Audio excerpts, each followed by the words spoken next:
It's time to run it back with my brother from another mother, fellow sensei. Back in the house, we're unleashed. It's time for extra. It's time for Total Football Talk. The following is a presentation of Sertoba Media and Comey Media Incorporated.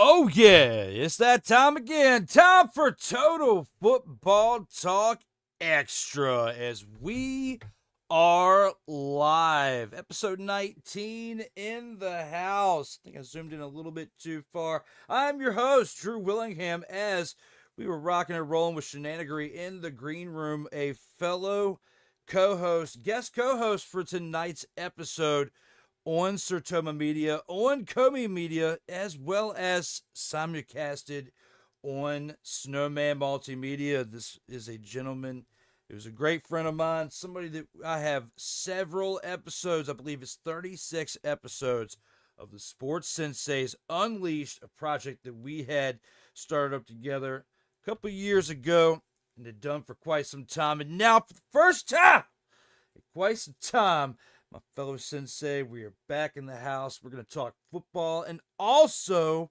about someone that we know about oh so well for 20 plus years of his own shenanigery out here in these streams. Give it up for my guest tonight, my man, Brian Snow. Welcome to the show there, Snowman. 2 years is entirely too long to be away from you, my brother.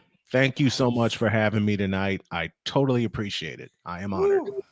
2 years flown by in a flash. We had 2023 and recovery. We know the battle, the road.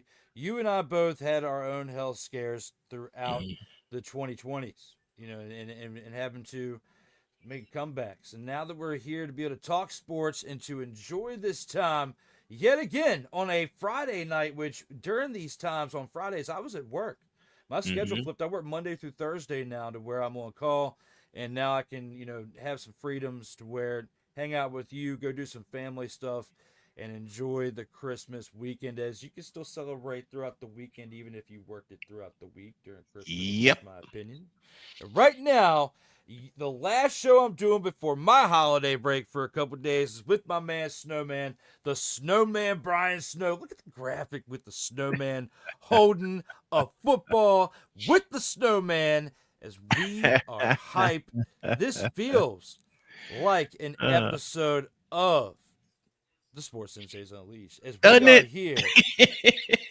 we are here, Total Football Talk Extra, as yourself, along with, Ryan McCarthy started this out with me with talking CFL when the NFL started like this.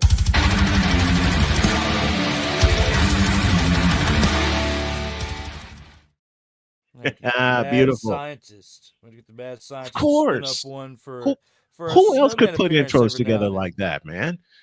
Who else? There it is. The Friday's normally the day. It's usually I get it done earlier in the day, but because I didn't get the Commander's Gridiron Report done earlier this week, I had to get it done for the content earlier today. And with other things happening, I had to push it back. Finally got it done. But right here, right now, Total Football Talk Extra is in the house. And Snowman, we've got 4 games to go back and recap. 4 games we have to talk about. That from we Monday do. night, from 2 on Christmas on Netflix, the premier football on Netflix. Mm-hmm. We'll have to get your thoughts on that. We also have to get the thoughts on Okay. as he has a Somehow sighting. I have the feeling an extra person will join on the fun. Trying to get all, I'm trying to pull some strings while you and I are talking. There's going to be moments where you're going to be talking and I'm going to be pulling double duty, trying to get someone on up in here to not just click the Okay. but to say a few words. As look at this cry baby face right here, Snowman. Look how pathetic it is. I mean, can you believe the audacity of this man who has a meme with this picture right here to say anything in regards to sports and where football's place in line actually is? This, to me, is an absolute travesty, but we have a whole lot to talk about on tonight's we got episode. we're gonna have a whole lot of fun with that. Yes, we will. And we still have to get to that one. But on Monday, we had an absolute slaughter. An absolute slaughter this past Monday night. And for that, we have to take this into the Monday night game to review what we saw in this past one.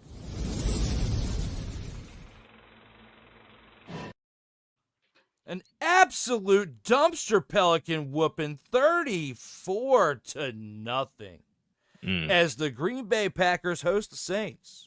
A former team that used to be of relevance when Drew Brees was around, but since the 2020 season, they've struggled. They've struggled to have an identity. You know, they've struggled with injuries at the quarterback position with Derek Carr. You know, and here they put up a goose egg with Spencer Rattler, and only putting up 153 yards on the day with 1 interception. He completed 50% of his passes, but looking at this for what it is, Snowman, 1 interception, no touchdowns in this game. Spencer Rattler, 5 carries for 28 yards he adds on the ground. But, you know, besides the quarterback getting 28 yards on the ground on 5 carries, 15 carries for 39 yards between 3 running backs. That's absolute dumpster Pelican worthy. Yes, perfect. Because that's what the Saints were doing. They couldn't establish a running game. Their top receiver had 2 receptions for 33 yards. He did what? Yes, 2 receptions for 33 yards. Then Dante Pettis, right behind him, 2 receptions for 31 yards. It's only 2 yards of a difference, but you still sucked, Snowman. What in the father is going on out here on these fields? Tell me. Because the Packers come in, they host them. Jordan Love only puts up 182 passing yards, 1 passing touchdown, 16-28. Josh Jacobs was only 13 carries for 69 yards and a touchdown. It wasn't like watching Saquon Barkley go off and in 29 carries, 150-some yards, 2 touchdowns, and then it goes the other way because you have a different quarterback in it. Ryan, we'll talk about old Kenny Pickett here in a bit. But Emmanuel Wilson helped out a little bit with the rushing, 11 carries for 52 yards and a touchdown. Chris Brooks had a rushing touchdown, but only on 6 carries for 23 yards. I mean, the receiving for this Packers team didn't woe me, but the Packers team this season, playing in a tough division, have been that sleeper team, in my opinion.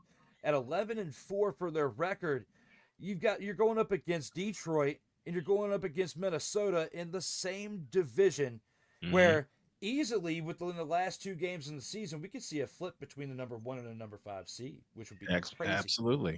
Absolutely Crazy. But what are your thoughts with all that being said between, you know, with this game right here just being out of hand from the jump?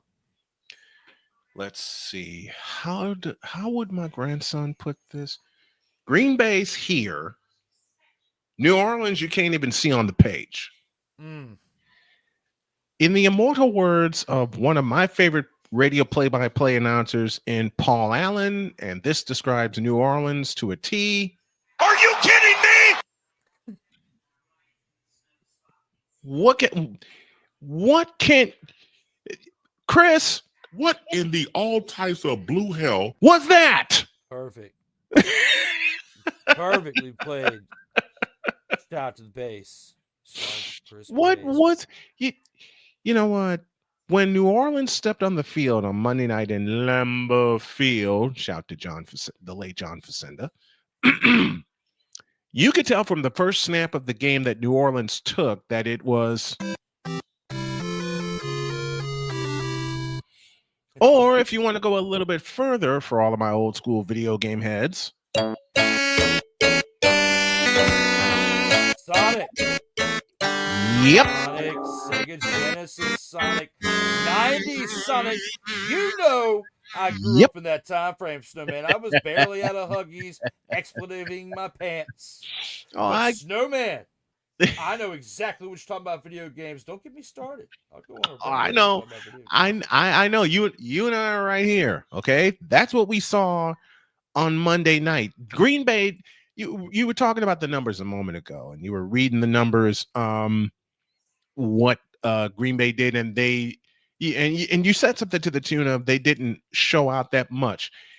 You're playing New Orleans. You didn't have to.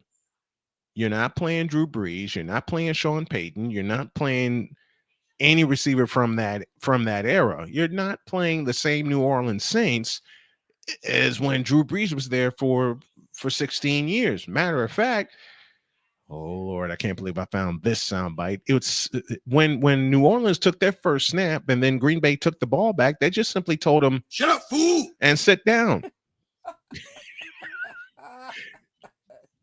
Matter of fact, Spencer Rattler, you're fired. Yes, I love it.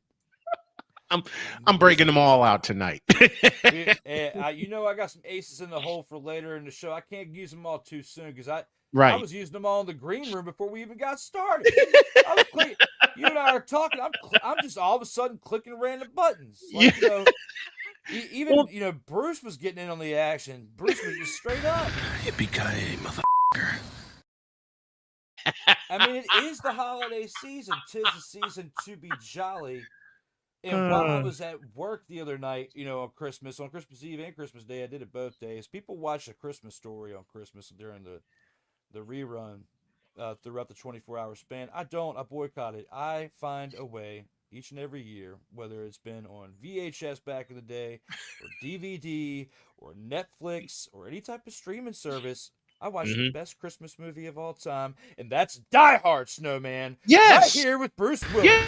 Yippee-ki-yay, motherfucker. Oh, my brother, testify! You know, when it comes that's to one of my favorite movies. Yes. When it comes to knowing me, Snowman, was that a total surprise, motherfucker? Exactly. Yeah, I mean, absolutely. Yes, no, none whatsoever. But none. When absolutely none. When it comes to this game, I mean, let's bring this graphic back up here for one more time. I mean, this game right here was just absolutely, in my opinion and yours, I would say you would have to agree with this one.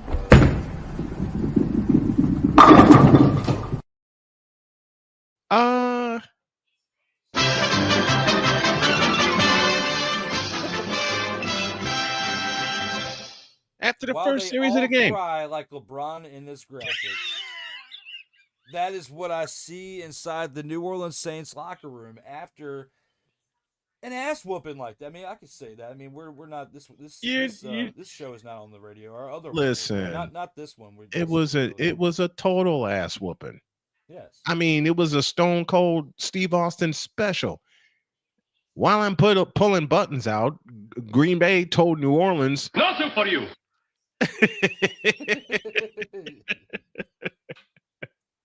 No, so for you, Snowman. No, so for you. Jeez, man.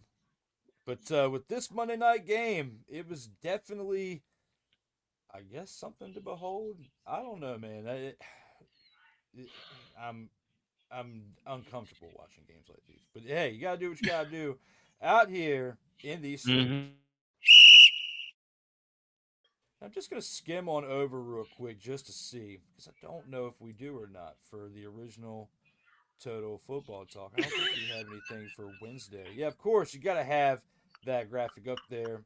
But no, because Christmas is different and it's a different day, But, this was from this past week's episode. You guys already know what's going on. This is from Monday when I rolled solo on Monday when Cole was traveling for Christmas. But back to Total Football Talk Extra right here. That's what we do up here on the Extra edition. We just talked about the Monday game. We don't have a transition for the next one, but we'll go ahead and shift it this way into the proper way by doing it into the opening drive. All right, let's go. We got trips, right? At 42, 989. On two. Ready? Ready! Kind of helps Works out for for me. the miscue of not clicking the button early. But what we do have is we do have that going into a Wednesday Christmas Day game fest on Netflix of 2 games. The Kansas City Chiefs traveling to Pittsburgh to take on the Steelers and absolutely treating it like it was Arrowhead Stadium, Snowman. Looking at this for what it was. Chiefs get to 15-1, and it wasn't the prettiest way that they got to 14-1 before that, but in this game they actually looked like a Super Bowl contending team. I mean, would you say? I mean, they actually looked like what they had been living up to over the past 2 years, except for their running game, but I'll get to that more here in a minute. Travis Kelce, though, turned back the clock enough to pass Tony Gonzalez on the all-time receiving record for tight ends. He has 8 receptions in this game for 84 yards, also with another touchdown. Between him and Mahomes, the duo between these two has been absolutely insane and better than what the two of them had with him and Alex Smith back in the day. Mm-hmm. So looking at that for what it is, you compare that to Russell Wilson, which I know you'll have fun with that when we get to that segment later. That's after we review the games, but you know exactly what I'm insinuating over there. Mm-hmm. 23 of 37, 205 yards on the day with 1 interception. Najee Harris, though, 13 carries, 74 yards. He did establish a pretty decent amount of a run, but when you compare that to what the Chiefs did with not much of a run, but what they did in the air, Patrick Mahomes, 29 of 38 for 320 passing yards, 3 passing touchdowns. We already covered what he did with Kelce, but looking at Xavier Worthy, you had your touchdown to Travis Kelce.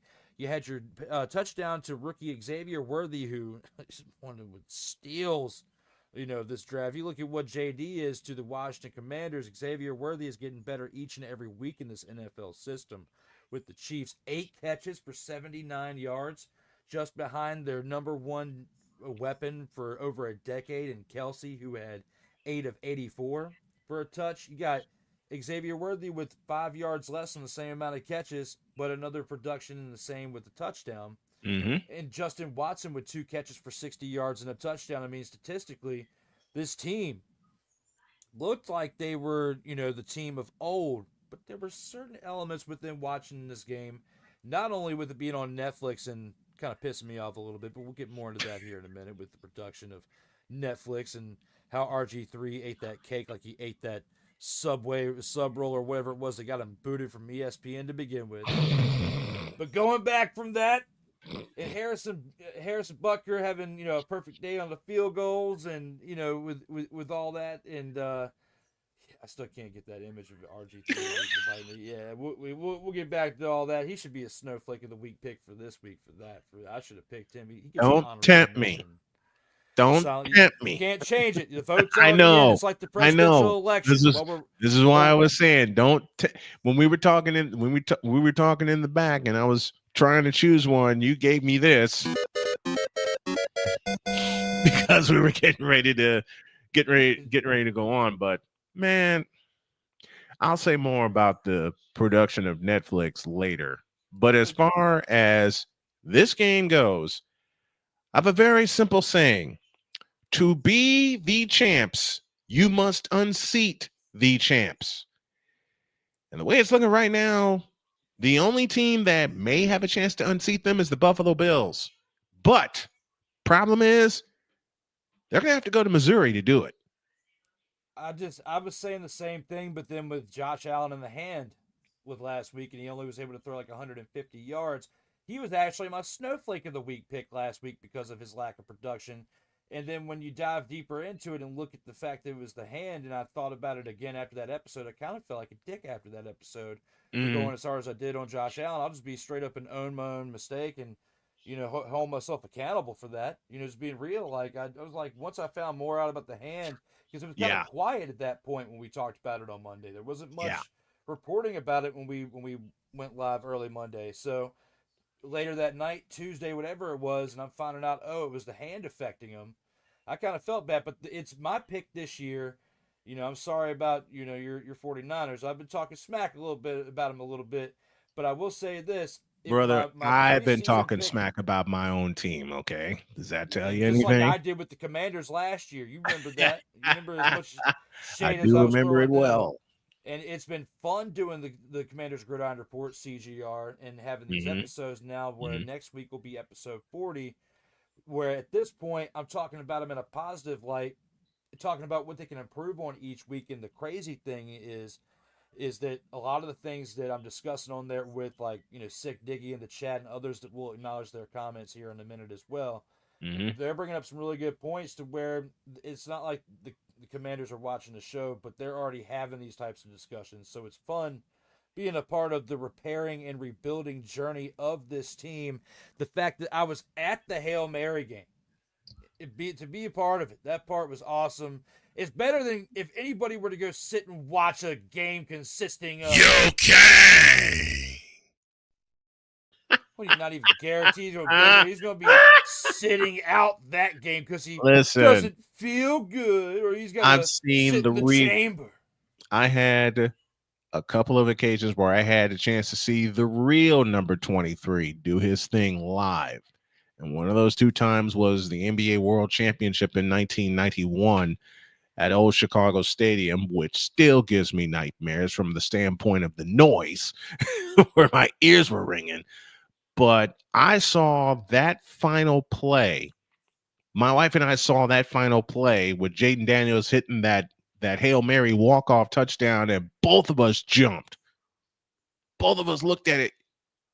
Mike, check your mic. Check your mic, Drew. Excellent. But I was there on the 10-yard line. On the 10-yard line, like, they were like $300 seats. But I mean, you got splurge a little bit when you haven't been in several years, and you're throwing in with a friend, and those contributions and drive and food, all sorts of stuff. We lived like kings that day. We got there early. We were grilling out. It was fun. You'll have to go back and watch that episode. I did a whole episode on it with Commander's Gridiron Report with my recap. You know what? While we're talking about football, I do have this on here for Snowman. This is when the Bears fan came up to me and interrupted me at the end of that Hail Mary game. Tossed that ball up in the air. Washington's still not a playoff team. And this motherfather just interrupted my interview. But right here, we're going to keep going because we're going to have a great time. Shout out to Dude Man who came on over. But straight up, 12-7 going into the last of the fourth quarter. Jaden Daniels, after the Bears scored a touchdown, went for a 2-point conversion. They were down 15-12. All they needed. Sertoba Media, where the struggle is real to be awesome. There it is, Snowman. It was right after the Hail Mary game. I drank I drank a lot of beer that day. To the fan that came up, He did what? Yep, he interrupted me. What'd you think about the Sertoba Media mic flag? I love it. I love it. Gotta shout out to the championship, to my friends with the custom makers over there. Championship culture. They made a great present right there. Myself, right? The deal was, because I was getting ready to cut the hair and donate it. Yeah. They made it, and I paid practically nothing because I traded them some tickets during WrestleMania weekend that I had acquired. Nice. Very nice. Very, very nice in price. And, they put in some money towards the belt, and it came to be where I had to wait until that I got the belt and take some pictures before I can cut the hair. The deal was, I get deal on belt. They thought the hair was like Kevin Nash. They wanted to see like Kevin Nash pictures, 'cause they have like a portfolio of like all the different belts that they make. Yes. And they wanted my picture to have me with the hair. So nice. I did the pictures. Like 3 days later, donated the hair. I was ready. It was summer. It was hot. It was June. It was like You know what? mid-June at this point. You know what Cowboy fans are thinking right now? You remember this button? I'm as mad as hell, and I'm not going to take this anymore.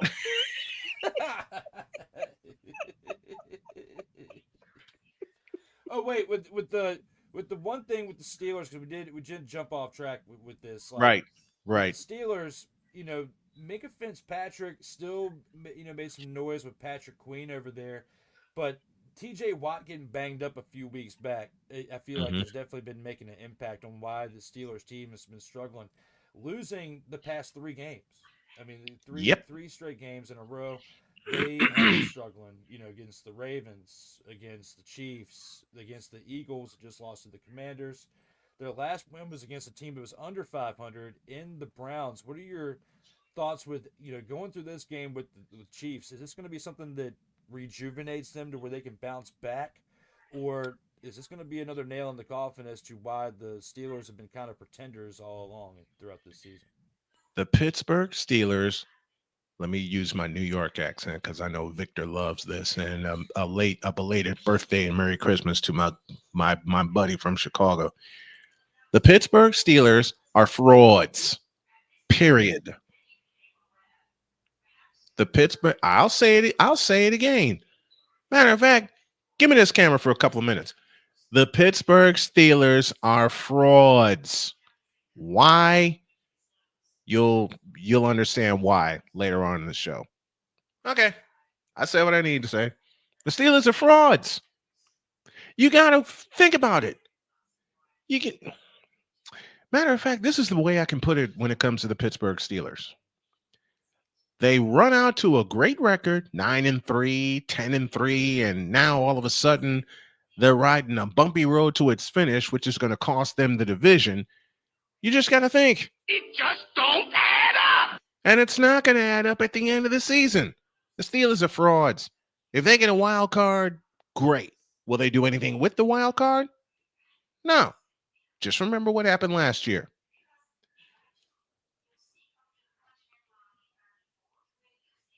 And thinking about it, they're saying, I've never been so humiliated in all my life. Matter of fact, this is how the Steelers season has gone. And I'll give the camera back here. Matter of fact, you can take it back now. I can. Early in the season, well, last year, after they got blown out by the Buffalo Bills, they were thinking, I'm as mad as hell, and I'm not going to take this anymore. Then this season comes, and they get off to a great start. They're thinking, we could do something with Justin Fields. I'll speak on that on January 6th. They get off to a great record. They get off to a great start. And they're thinking, I'm the juggernaut, bitch. But then the eventual fall, thanks to a key injury, TJ Watt. That happens. And now they're letting the lead slip away in the North Division. And I've never been so humiliated in all my life. Therein is the Pittsburgh Steelers season in 60 seconds.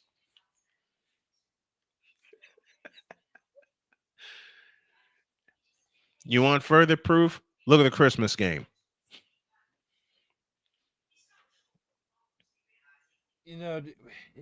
I just don't know with this game right here if this is more of a proving of the doubters for the Chiefs in how they've been winning games this year, proving them wrong, or proving the doubters in the Steelers throughout the way they've been winning games this year right. Which one of these? Because both of these teams have had shade thrown at them throughout this year. And how they've been winning games. The Steelers, with what they had with the quarterback dynamic, with not figuring out till almost midway throughout the season who their starting quarterback was. And then even when they figured it out, it took Russell a few games to really get going, to where it wasn't really like until the past month or two where he really started looking like the Russell Wilson of old within the past 4 to 6 weeks. But when we see in a game like this, it's not consistent, to where when you face a team in similar to a game that we're about to talk about next for our second Christmas game of the day, I mean, when you're a team that's like, hyped up throughout your division, can win your division or get a wild card spot, but then you go and face the team that is the number 1 or 2 seed in the conference, and then they show you why they are the number 1 or 2 seed in the conference at this point, and then especially lock it up with this win right here. But you see these type of wins when it just goes to validate what we've been watching throughout the past like half decade with this Chiefs team throughout the NFL. And people can get mad all they want to about this team continuously winning, but I mean, they are not like the Patriots. It's not like their attitude is not like that, to where with Belichick back then, you wanted to see somebody else win if you weren't a part of it. They were like the modern era of the Cowboys. But for what it is now, like if the Chiefs win, I'm not going to be upset about it. I kind of think for historical purposes, it would be cool to watch the Chiefs win a 3rd Super Bowl in a row. Yep. It would be wonderful to see that happen because I love Pat Mahomes. Yeah. And it's simple. I said it before and I'll say it again, even if it's against my team. To be the champs, you must unseat the champs. You really expect Pittsburgh to do something against Kansas City? Wrong. Wrong. I mean, look, I've known about Patrick Mahomes since his days at Texas Tech, and I knew I knew that the correct team that drafted him, he would light up the NFL. There we are. There we are. If only we could get paid the millions of dollars to make these decisions for the front office, of these organizations. Build these championship winners, man. But it's still fun covering them and seeing, with everything that they put together on paper, and it is, man. Dissect it and pick what's wrong with it and stuff. It's fun to see it, and you think there will be times, they're not going to do what everybody thinks they're going to do. Yeah, they are. Come on now. I mean, they have a rough patch, yet they're still winning. And Droid said something to me that the clear difference between them and the 49ers is that the Chiefs adjusted faster when they went through in their injury slots. We had so many of them pile up week after week after week. I mean, the Niners began the year at a deficit. Christian McCaffrey, hello. When you lose your biggest weapon in your offense, you're gonna have problems. But I got kudos upon kudos and nothing but love for the Kansas City Chiefs because of the way they adjusted when they kept losing parts of their team. Even Patrick Mahomes after the Cleveland game. Now, Mahomes put up 326 yards on a short week, but it's the way you adjust throughout the course of the season, and we're seeing it right now with the Chiefs. They get a week off after the season. They get a chance to heal. And whoever's going to win, they're going to have to come through Kansas City. Good luck. Very true. They don't want Carson Wentz playing. They do not want Dear Carson God, no. Wentz playing Dear in this God. game. You know what? Everything's locked up. That's it. Everything's locked up. Everything's locked up. Andy Reid's like, okay, we're cool. We can rest who we need to rest. We can start getting an early start on our preparation for the divisional round. That's that. We'll see how things go for this team right here. But for the first game on Christmas Day, it as bad as and ugly as it looked like we just covered, you didn't think it could get any worse. But it actually did when we look at what I would probably say, based on the deficit, would be the...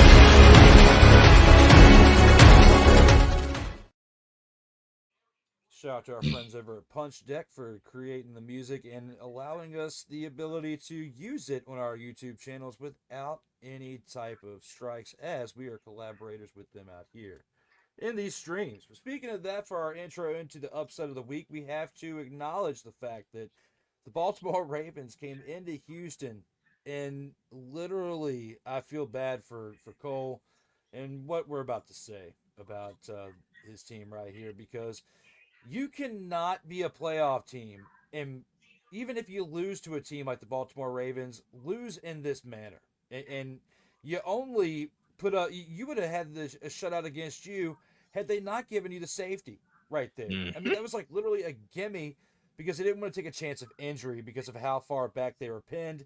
Right. You might as well take the safety there, and they literally gave you the points. They tried to save us from having another incident like we just talked about when we reviewed Monday night's game. Mm-hmm. So, right here with the Ravens, traveling to Houston, our man Cole Johnson, our man who gives us great things to click on like this. Okay. And we'll mother father and talk about him later. Don't you worry. Don't you sweat. I will We'll talk never about get him. enough of that. I gotta have that button now. I will never get enough of that. We'll definitely pass it on there, Snowman. We share things out here in these streams. Absolutely. Once the stream is over, we will definitely click a share and make it happen. But when it comes to this, when it comes to the Ravens and the Texans, Snowman, looking at this game, you know, Lamar Jackson only 10 of 15, 168 passing yards, 2 touchdowns. Josh Johnson only 1 of 2 for 16 yards, playing cleanup duty there in the fourth quarter when they had the sizable lead of 31-2. You know, you look at what Derrick Henry did first quarter with a 2-yard run over there for old King Henry. He got his little robe there at the end. He got to wear his robe, Snowman. At the end of the first quarter, Justin Tucker trying to shake up his confidence a little bit, getting it a little bit better. He's had a rough year this year. He's been kind of having a human year, you know, for the first time, not the all-time leader as an NFL kicker. They're up 10-0 at this point because he kicked a 52-yard field goal at the end of the first quarter. You know, Kamari Lassiter gets a safety right there with 10 minutes and 9 seconds left in the second quarter. It's the only time in this damn game that the Texans expletive scored. I had to watch myself because Cole does not want us to cuss and use, you know, big words on Comey Media, and respect for that because it is Respect all the way. Comey Media. I will watch. I will say certain words, but you know what I wanted to say. You know what I wanted to say. In that moment, Snowman, I'm telling you, this is the only score, and it's in the second quarter because the rest of it was just blase blah with Isaiah Likely's 9-yard pass, you know, caught in from Lamar Jackson with the Justin Tucker kick. They're up 17-2 at halftime now. 17-2. That's only 2 possessions. That's 2 touchdowns with an extra point and a 2-point conversion for 15 points. They're back in the game. But the momentum wasn't on their side. It didn't look good in the first half. CJ, with the passing game, the running attack, their offensive line was like human turnstiles. He was running for his life. They have not been playing like the team that you would look at going into this game at 9-6 coming into this game. You know, they're a playoff team on paper. But 9-6, you come in, of course you're playing a team in the Baltimore Ravens who are 10-5. You've got the Pittsburgh Steelers in your division. It's been tough this year. We just talked about the tough game they had with the Chiefs. It's the very end of the year, and the very teams that we're seeing that could be potentially making playoff pushes, not just making it, but depending on seeding. These are the teams that we're getting an idea of who's going to win these big games in the next month. And I just don't like what I'm seeing out of the Houston Texans, especially against teams that are above 500. And when you see a team like the Baltimore Ravens who are 5 games over 500, you are 3 games over 500. It's not too much of a difference, a little bit. But this record, Cole and I have talked about it all season long on Total Football Talk, how the record is masking some deficiencies within this team, and CJ Stroud has had a bit of a sophomore slump, and we were talking about that at the end of September, going into October. It's now 2 months later, and those things that we are talking about are starting to really show right now because he's 17-31 for 185 yards and an interception. No offensive production from Joe Mixon. Quiet, 9 carries, 26 yards. All the hype on him and the acquisition of him and the flashes in the pan that we saw. Even Nico Collins was only able to bring in 3 receptions for 59 yards. He was like the highlight of this entire team with just 3 catches. but he averaged almost 20 yards per catch. So him being that highlight in comparison to Derrick Henry, 27 carries, 147 yards, and 1 touchdown. King Henry at age 30, the north side of 30, is getting it done and in a perfect situation.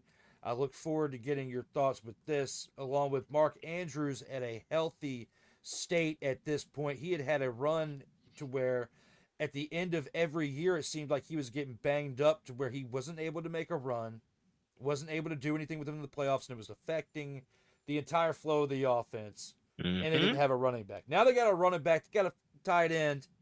You look at what they're doing, overall, with their running attack outside of that. Lamar Jackson still has 87 rushing yards on 4 carries for a touchdown on top of it. So altogether, Lamar Jackson's got 3 touchdowns. It's making me regret my my grand champ of the week already, but I got to stick with it. I got to stay loyal.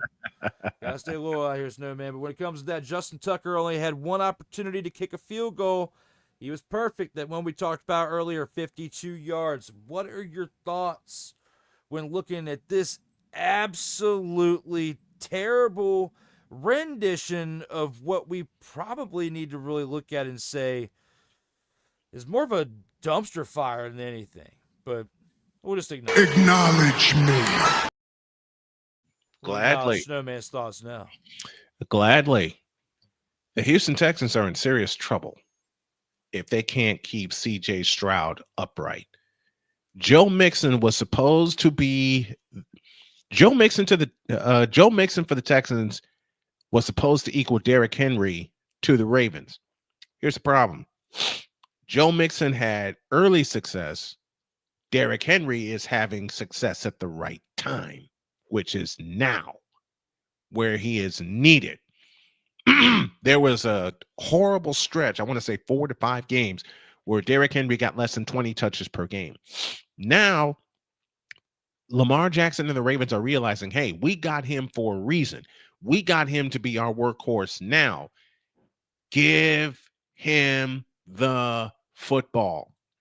And something else that people don't realize, the Texans were without Joe Mixon for 2 games due to an injury. And now all these other injuries, Tank Dell, Nico Collins, their offensive line, they're cropping up at the wrong time. They are cropping up at the wrong time. The Texans won their division by default. 2 wins over the Colts will do that for you. And on top of that,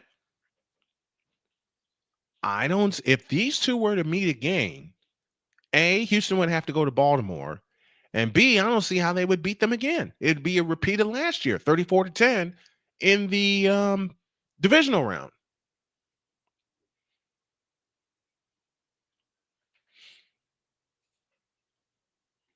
Kind of fires me up a little bit, Snowman, thinking about it. Just thinking about how, Cole is feeling that frustration of watching this team. And, if I were to watch a team like if the Commanders had a 9-7 record, which it's a little bit better. I'm not trying to rub it in. It's 10-5 at this point. They still got to play one more game. If they win, it's 11-5. If they lose, it's 10-6. But it's still, not to rub it in, better than what Cole's seeing. But he also saw a really good year last year, as to where I saw 4-13. You're seeing a tough year this year with your 49ers. We all have our tough years. Yep. I had some tough years, but the Houston Texans had some really tough years back in the day. Oh, yeah. It's like when we'll talk about it more on Monday, but I'm just basically say, hey, you really know what it was tough. I'm talking about before you had Matt Schaub and had a little bit of a glimmer of a hope before he started getting banged up. Once you were able to really start investing in the line, you got some really good, solid, culture in there with the new ownership. It just goes to show you how much an ownership change can really affect the entirety of a culture within a locker room, Snowman. So, very true. I mean, what do you think, though, for the chances for this Texas team? Can they get outside of the wild card round? With this team, no, because they are too beat up. After this, I say they can, but they must repair the offensive line. Joe Mixon has got to stay healthy. C.J. Stroud has got to stay healthy, and he's got to stay upright. And their biggest weapon has got to stay healthy. That's Tank Dell. And another thing they have to do on offense, more of an offense, is do what teams like the Chiefs and the 49ers and the Eagles do what they're doing. Use your tight ends. You got a good one in Dalton Schultz. Use him. Facts. I don't see why you're not really. I mean, you're not incorporating him properly. Exactly. Plays up a little bit more. You got the weapons. Use them. It's pretty simple. You got the weapons. Use them. Why are teams so allergic to using the weapons that they acquire, draft, or get another way? Why are they so allergic to using the weapons? It's like a question that Cole has posed to both of us on the air. Why are teams allergic to running the football? Why are you allergic to using your weapons? You got them there. Use them. Yes. Very true. Yeah, we established more of the run and what we talk about in Total Football Talk than what half these teams out here do in the league. Exactamundo. Cannot just completely talk about establishing the run. You have to do it. You have to put your actions in play. And that's what a lot of these teams need to do. And the Steelers, I mean, we talk about the Steelers, we talk about the Chiefs, talk about the Ravens, talk about the Texans, and all this affecting the AFC, affecting the seedings. The Ravens winning, the Steelers losing.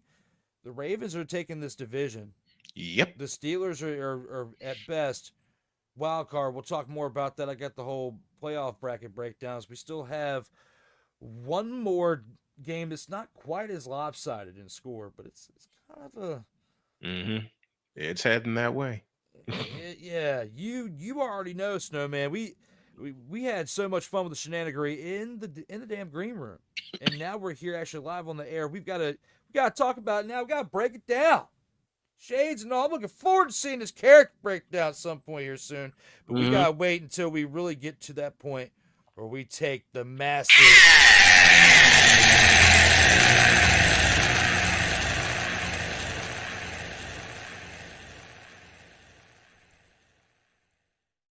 By way of having to talk about. Okay. You know how it is, Snowman, up here in these streams. But with that, we've now gone through the Christmas Day games. We went through Monday nights, routing Green Bay Packers, hosting the Saints. When it comes to Christmas, the Chiefs making the Steelers their expletive while being the road team. And then the Ravens following suit as the road team, doing the same in Houston. We now have to take it to the Thursday game. And that Thursday game being this.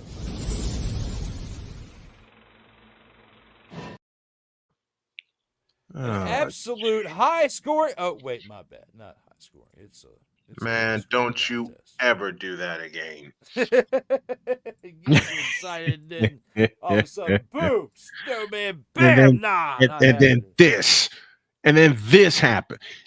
You know what? I was talking with my staff, and they asked me, "Are you going to cover the Thursday night game between the Seahawks and the Bears?" No. And the final decision came from my wife, because there were a few games that she vetoed and basically said, "You don't need to do this one. It's going to be boring."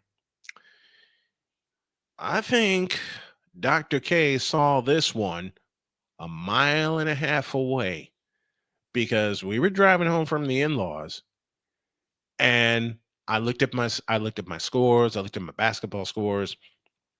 She looked at me and said, "Who plays Thursday night?" I whip out the phone and I look it up, and I said, "It's the Seahawks and the Bears." And before I could start laughing, she looked me dead in the eye and said, "Don't even think about it. It ain't worth it." I lost it. I was laughing for 40 minutes on the way home. So, man, I tell you, it was pitiful. It was absolutely pitiful. I had it on at work, and I was. I'm sorry. Yeah, that's how I felt. I was apologizing to our team and my colleagues, because we have TVs in there, but like for some reason our cable hasn't been working, and I bring my Roku player in there because there's a TV. It's literally right above my desk. Yeah. In our area, so I hook it up. So we have football on Mondays and Thursdays when I'm there, and there was nothing going on at work. We were watching football. It sucked, and then something popped up to where I had to go walk out to the other part of the building and do something for about an hour. I was glad to get away from the desk because I couldn't deal with that game anymore. It was terrible, Snowman. It was absolutely terrible. It stunk. 6-3. The entirety of the game was scored in the first half.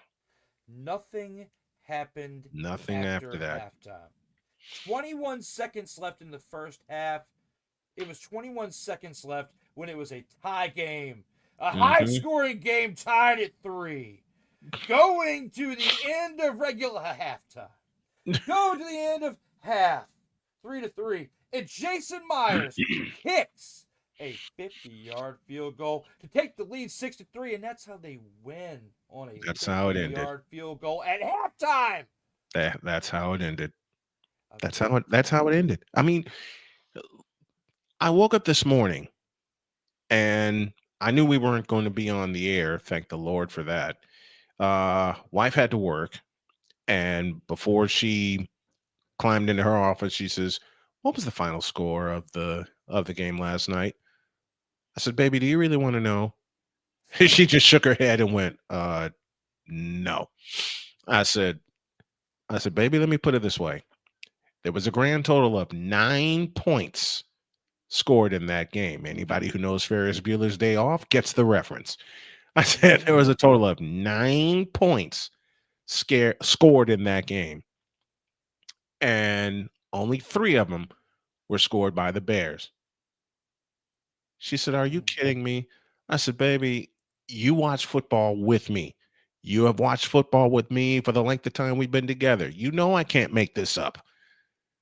She looked it up and said, 6-3. I said, "Baby, there are Colts games we didn't watch because of what happened during the game. The COVID game from 3 years ago, and I've told that story on the air where we both got COVID the same day."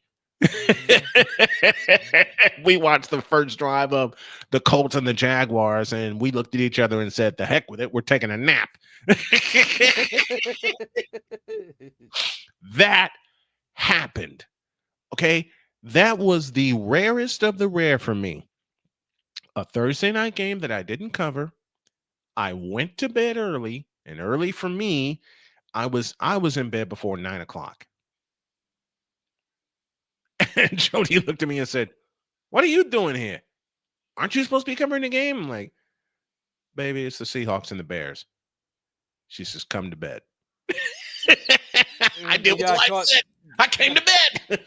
You went to bed, you got to catch up on some rest. Yep. When you have games like that. Now, Sunday will be a game you'll stay up for between the Falcons and the Commies. And I'm waiting for Jaden Daniels to hang 500 yards on him. See, I'm contemplating either going because it's like a 2.5 hour drive for me from where I'm at. I could go, and I'm actually off from work the next day. I'm good. When I'm done with the shows tonight, I'm gonna look at the tickets, and I got 2 people that said depending on price and how it could be planned out because it is a night game. Depending on if they're in or not. I just don't want to go solo. I'm not going to drive up there. I want to see Jaden Daniels hang 500 yards on the Atlanta Falcons. That's what I want to see. And I also, at the same time, if I wouldn't go solo because I can't top the Hail Mary game from when Chicago was. That's your peak. The only way that would have been closest if I would have been there last weekend with the Eagles, but. Yep. It was Christmas and all that stuff, getting ready for that, and with work and everything, I couldn't do it, man. Right. So I thought about it, but then I was like, no, I couldn't find anybody that close to Christmas. People are pinching pennies, man, and these tickets prices are going up now because they're winning. So, yeah. Looking at this game, though, Snowman, 6-3. We have to break part of it down, unfortunately. I know we don't want to. Right? I know we don't want to, but we have to. for the sake of Total Football. Cole's going to go back and look at these episodes. Okay, He it's Total Football Talk. We talked football. The Bears played against the Seahawks. There were 9 points scored in that game. There's your breakdown right there. Cole's going to go back and be like, I know he is. Enough. We have to recover it on Monday. We have to we can't do that. Just because Snowman and he would call and he would call me. Listen, he would call me saying, "Why'd you take the show off the rails with the Thursday night game?" I said nothing. And my response would be, because nothing happened in that doggone game. That's why. Yes. Nothing happened. But there is a difference between when you go off the rails and when I go off the rails. Like you go off the rails, you might forget what planet you're on for about 12 and a half seconds. During that 12 and a half seconds, you start saying these different things that you shouldn't be saying in that moment, as to where I'll just get trigger happy and start clicking a bunch of buttons. But that's where I go off I'm the rails. learning to be trigger happy with the buttons and not with the mouth, because hold on, folks. I got a stern talking to from someone you guys should be very familiar with. This pretty lady right here gave me a very stern talking to at the top of the summer. We took this picture last year at Soldier Field, as a matter of fact, because I did a college football game there. She gave me a stern talking to. She broke out the wife finger. She broke out the mom finger. She broke out the voice. And there's a voice that she does that I try not to laugh when she's breaking that when she does that voice. And Victor, you know which voice it is because you've met Jody. She breaks that voice out, and I'm sitting here like this, knowing she means, and I know Jody means well, okay, and I take a lot of her advice in building the brand and building the network. She also knows I'm a nut. She also knows I'm a goofball. So the way she would bring her message to me, she would make me laugh, but she also makes me remember what happened. So she gave me a stern talking to. And I've learned to peel back from going full George Carlin on the air. Though, given what we're going to talk about a little later, I've had my moments. Thank goodness they're few and far between, though. Hey, we all have our moments, no man. Nobody's perfect, but the important thing is that we all got up today for one. Yes, yes. No matter what the struggle is, there's people out there that have it far worse than us. That would love to be doing just the small things like what we're doing right now. Like, right. The small thing of just being able just to sit here and talk. The production stuff and everything else that we are talented with what we are doing, that's an added bonus. I mean, yeah, there's people up here that just like have like, my name is Kevin, and then like they talk like there's no foundation behind it. Exactly. With what we do, with what I do, like like with where Cole is, like he's been great for both of us. He's been that bridge for me to Cole and to many others, to where all these different people we collaborate with, we get better because we're evolving over time, because we're teaching each other new things within this game, which is why you have a production that you're a part of for the first time in a minute, reminding you of certain elements of the past, at the same time looking like a whole new upgrade in background and Total Football Talk and presentation and less hair and less hair. Yeah. Well, this behind me is courtesy of my beauty. She got this for me. I'm gonna put a green screen on it, and I'm gonna work a couple things myself. Before we go any further, gotta say this though. One of my broadcasting heroes passed away earlier today by the name of Greg Gumbel. Gumbel passed away today. Greg Gumbel passed away earlier today. He was 78 years of age, and what I'm gonna say will probably make me cry because I lost a lot of heroes to this. It was cancer that took him. Oh no, man. He was fighting cancer, but just couldn't get across the finish line. And anyone who knows me or knows of me, Greg is one of the broadcasters I mention a lot that has shaped me into who I am, along with Jim Durham, along with Wayne Larrabee, and and John Rooney, and Woody Durham from my time down in North Carolina. But yeah, we lost a pioneer today in Greg Gumbel. He was 78 years old. His family, I know his wife Marcy and his family are really, really struggling to deal with this. But our thoughts and prayers come from here and from everybody in the broadcast community to you, to the Gumbels right now. And we say that we are praying for you. We know it's going to be hard to get through. And from someone who lost their father to cancer, it's going to be doubly tough, because when you lose someone,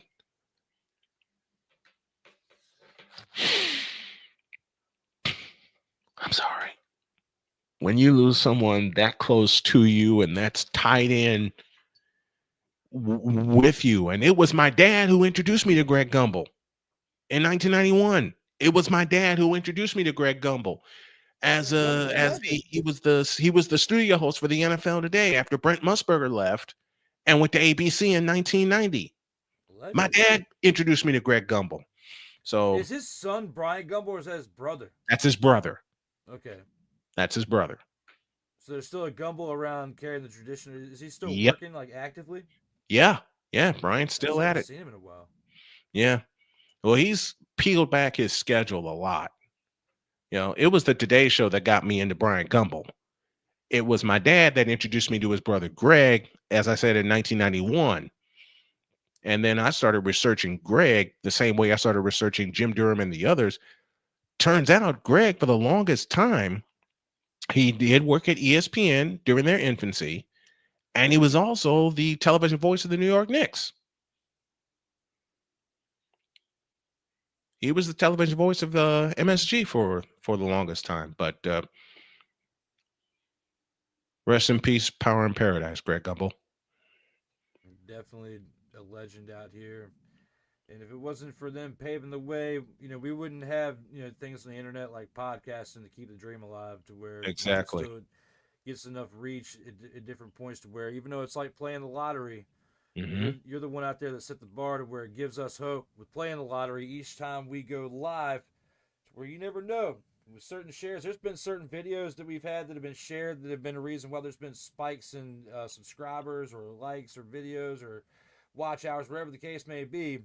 The hard thing is just getting the consistent viewership, watch time, to be able to really make any money on it, for one. And two, when you work a full-time career and you have a life around it, sometimes you gotta push it back a day or two on a specific project that you do that isn't like your daily part of your weekly agenda. Like Total Football Talk is planned every single Monday.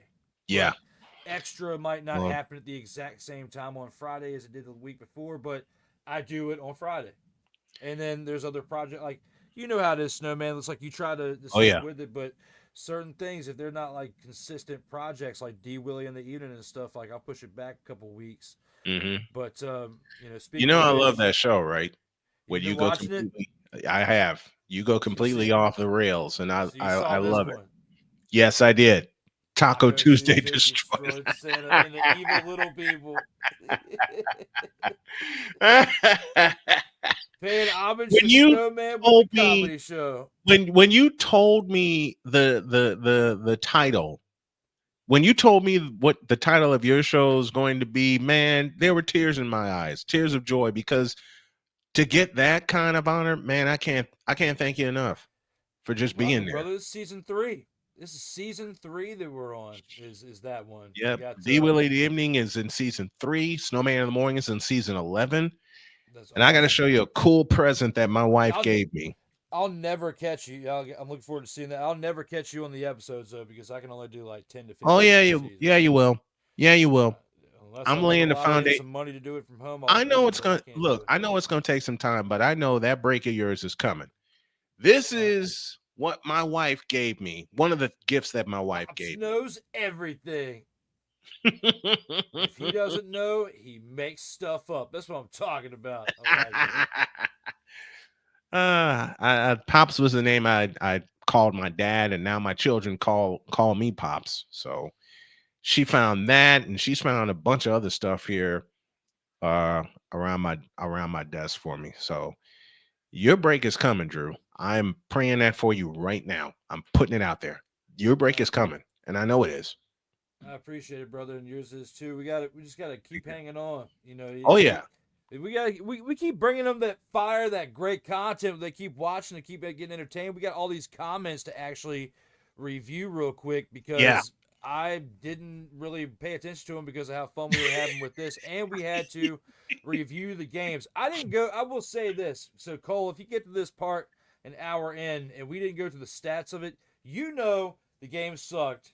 It was 63. All right. There's no point in reviewing it. Caleb Williams, fingernail man. You know what? Hang on. Before the comments. Fingernail man.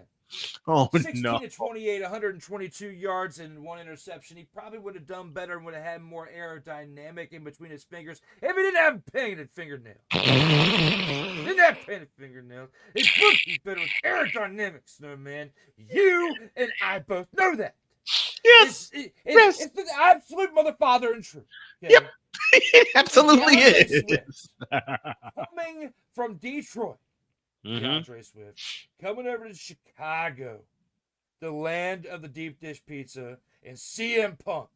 Back to WWE, go CM Punk. But I have a lot to discuss there, but we're on a football show. We'll talk about it. All right. But DeAndre Swift only putting up 53 rushing yards.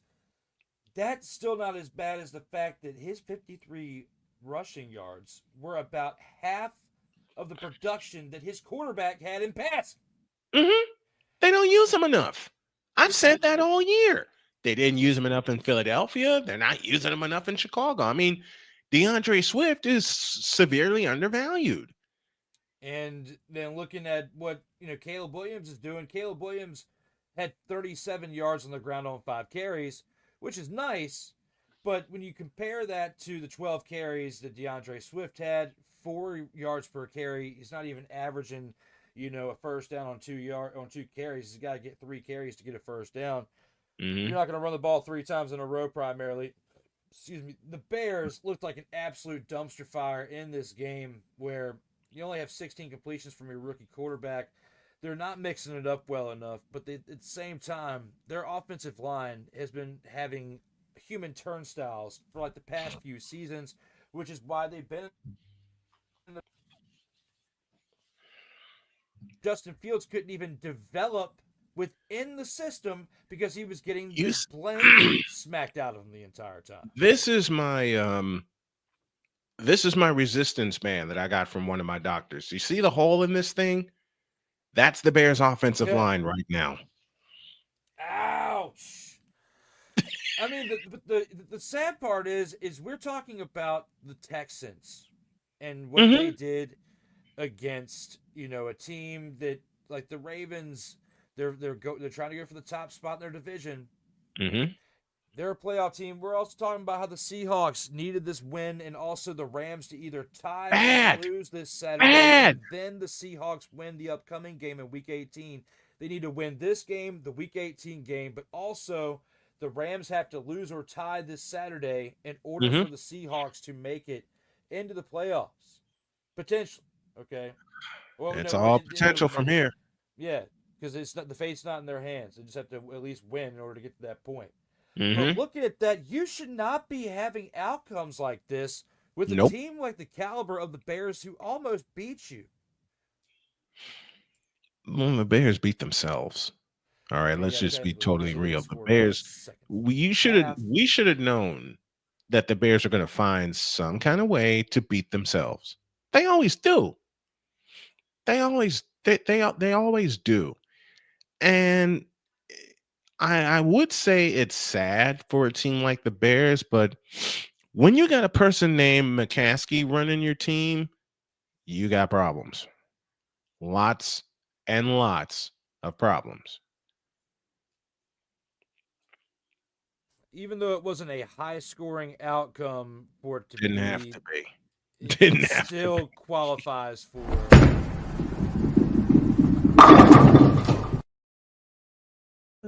That In it the words of does. Charles, Sir Charles. That's terrible. Let's see. Let's play a quick game, shall we? How many games can we think of this year that were as bad as what we saw on Thursday night? Every game this week. Look at Monday. Look at Wednesday. I mean, every single game was won by double digits or more. Mm-hmm. Well, I mean, there wasn't a triple digit win, but Well, every game then you have what happened Thursday night. I'm saying, Snowman, like every game was won by double digits.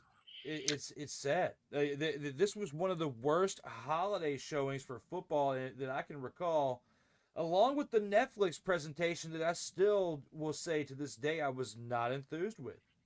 Nor am I. And I'm a broadcasting madman.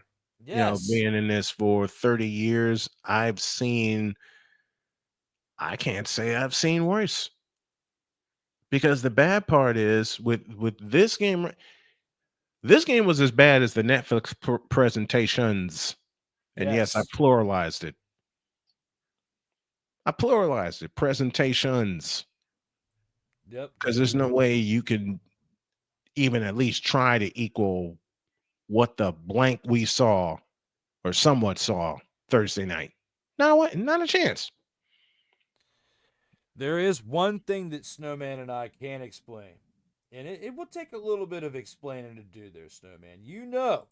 It's about that time that we're getting closer and closer and closer to going back in time. You and I sparking it back up like we're in the DeLorean going 88 miles an hour with the flux capacitor intact, going back to the Sensei days to talk about this man, this meme, but in present current event times. This is what I've been waiting for since I ended Commander's Gridiron Report earlier. Clicked the end stream button, looked at my text messages, and then I immediately started beaming because Snowman wanted to entertain this graphic right here. This is what I've been waiting for. But before we get to that, we have to go to one of our favorite parts of the week. We have to acknowledge going from opening drive to the grand champ. All right, let's go. We got trips, right? At 42, 989. On two. Ready?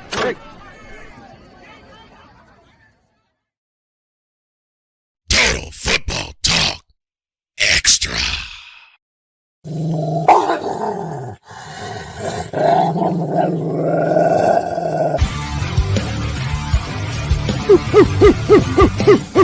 Where my dogs at? I know where he is. He's right there.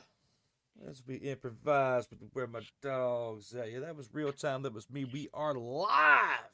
As we got to talk about who our champ for this week, the start of week 17 between Wednesday and Thursday night's games. I know it's kind of hard to choose from, and not in a good way. All right, not in a good way, Snowman. When you look at this, I zoom it into you as we talk about our grand champ picks of the week, and let's review yours there for the Snowman. Mine is Derrick Henry. 27 rushes, 147 yards. He caught 2 for 18. This saved Baltimore's season, strangely enough, because Pittsburgh is going to fall flat on their face, right? And the Ravens figured out, hey, we have a running back that can, I don't know, run the football now. His name is Derrick Henry. And this is the reason they got him. This right here on Christmas Day in a play as the visitor visiting a playoff team, Derrick Henry does that.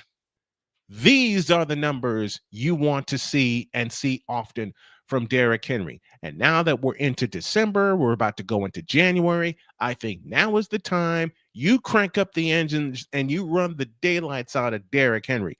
I made a comparison some time back about who Derrick Henry reminds me of. And some of y'all are not gonna think about this, But Derrick Henry reminds me of a young Roger Craig.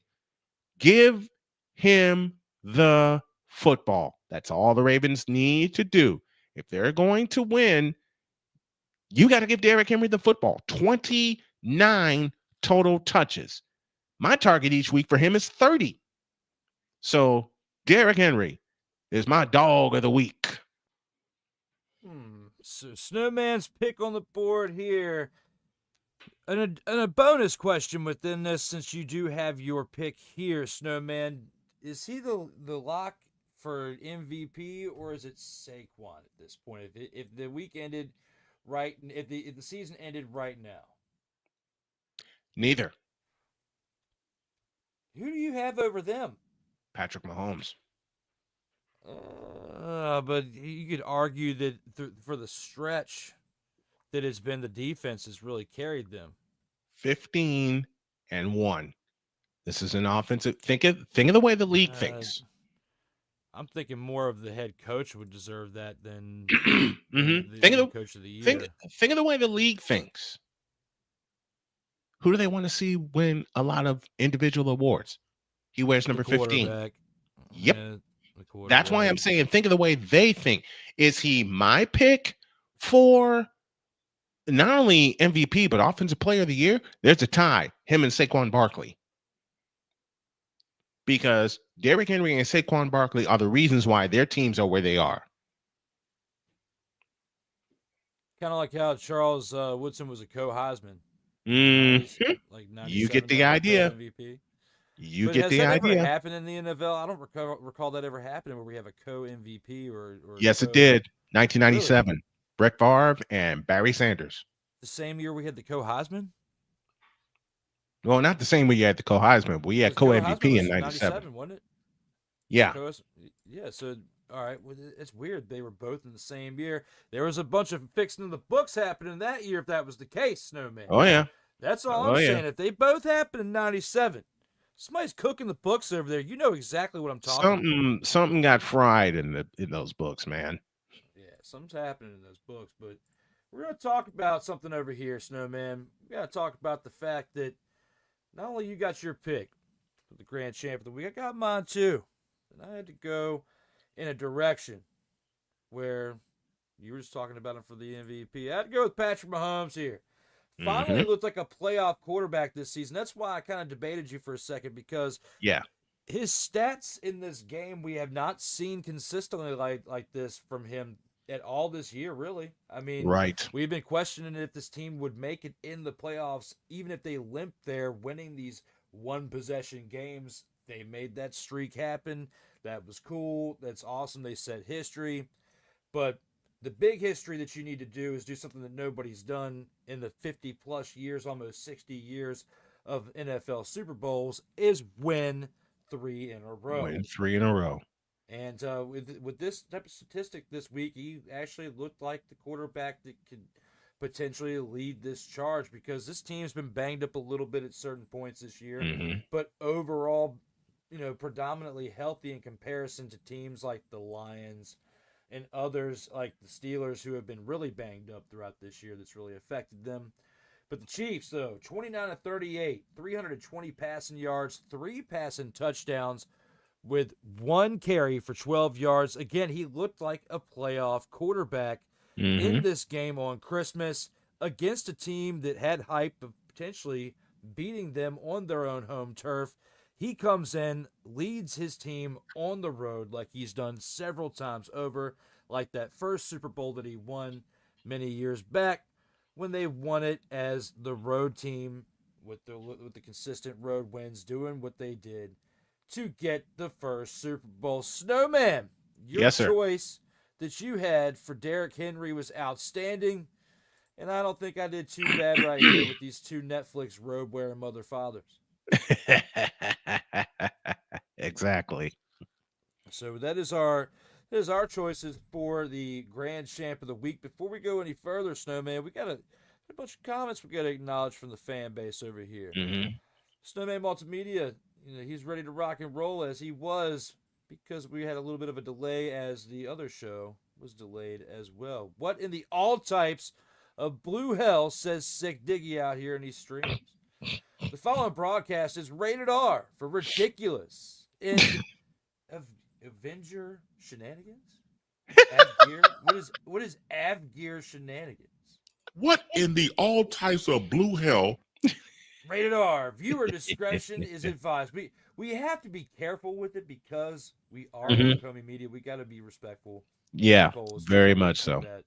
So we say certain things, but I like editing myself in the moment as I'm talking to. But the Senseis are back in town. When I make the now available promo, I think I'm gonna do the "Boys Are Back in Town" songs. We are back, Snowman. You know what? That is extra. That is great. That is a great selection. Hey, for the next 2 weeks, because I'm only doing this until the regular season's over with the recap. If you're gonna join me on Fridays, if it's a good time and you're free, we can talk and do what we're doing tonight. You got it. But You got it. We're gonna go back to the regular show on Mondays. All right. After the regular season is over, because there's not gonna be Monday night games, and once all the Monday night games end, to where it's strictly on the weekends and we can talk through Sunday, we'll be back on track. But making sure that it is Total Football Talk action, Snowman, which is why we are here with the Extra. Snowman Multimedia is brought to you by Southside Slapbox Academy. Let the scrapping be slapping. And get them, Snowman. And Camel Clutch Wrestling Academy. Either we make you champions or we make you humble.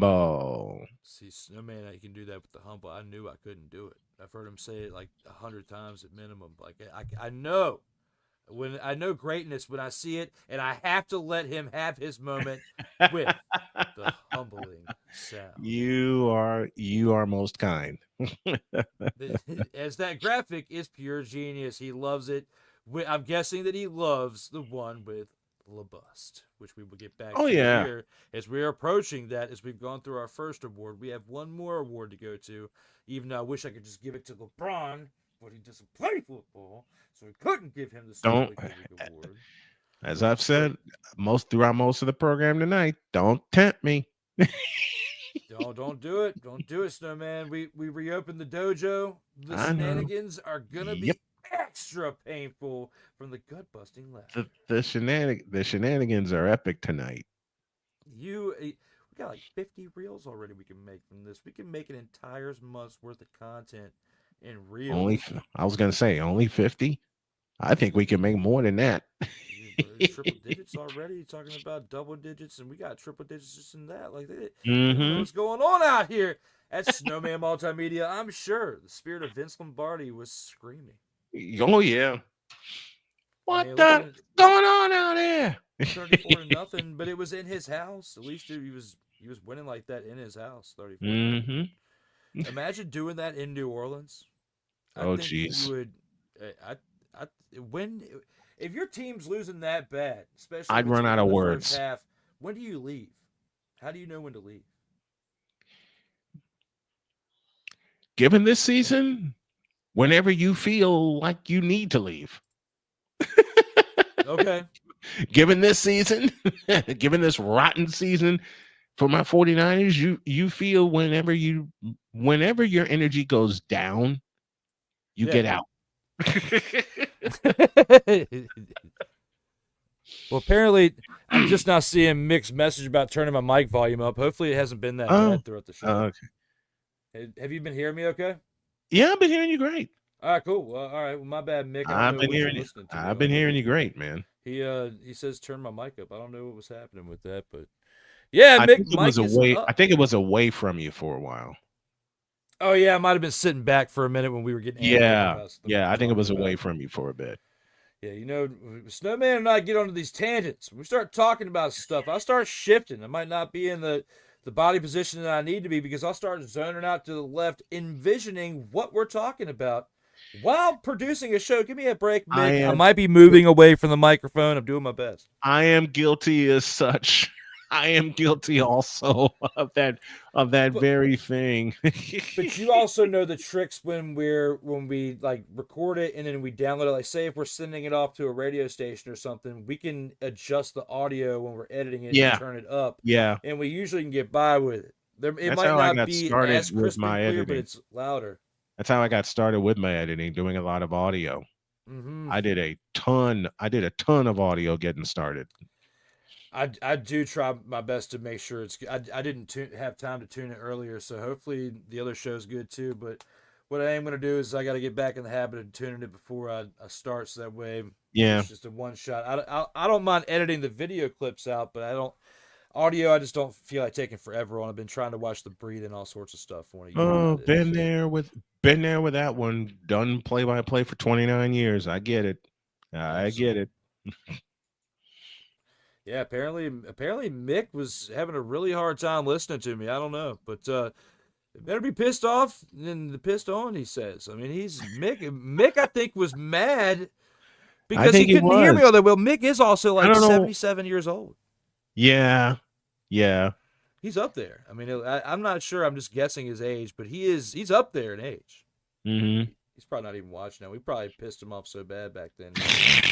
He's not part of the ones who's still been sticking around. He's probably like, they're not even acknowledging my comments. Well, you never know. This was an hour ago.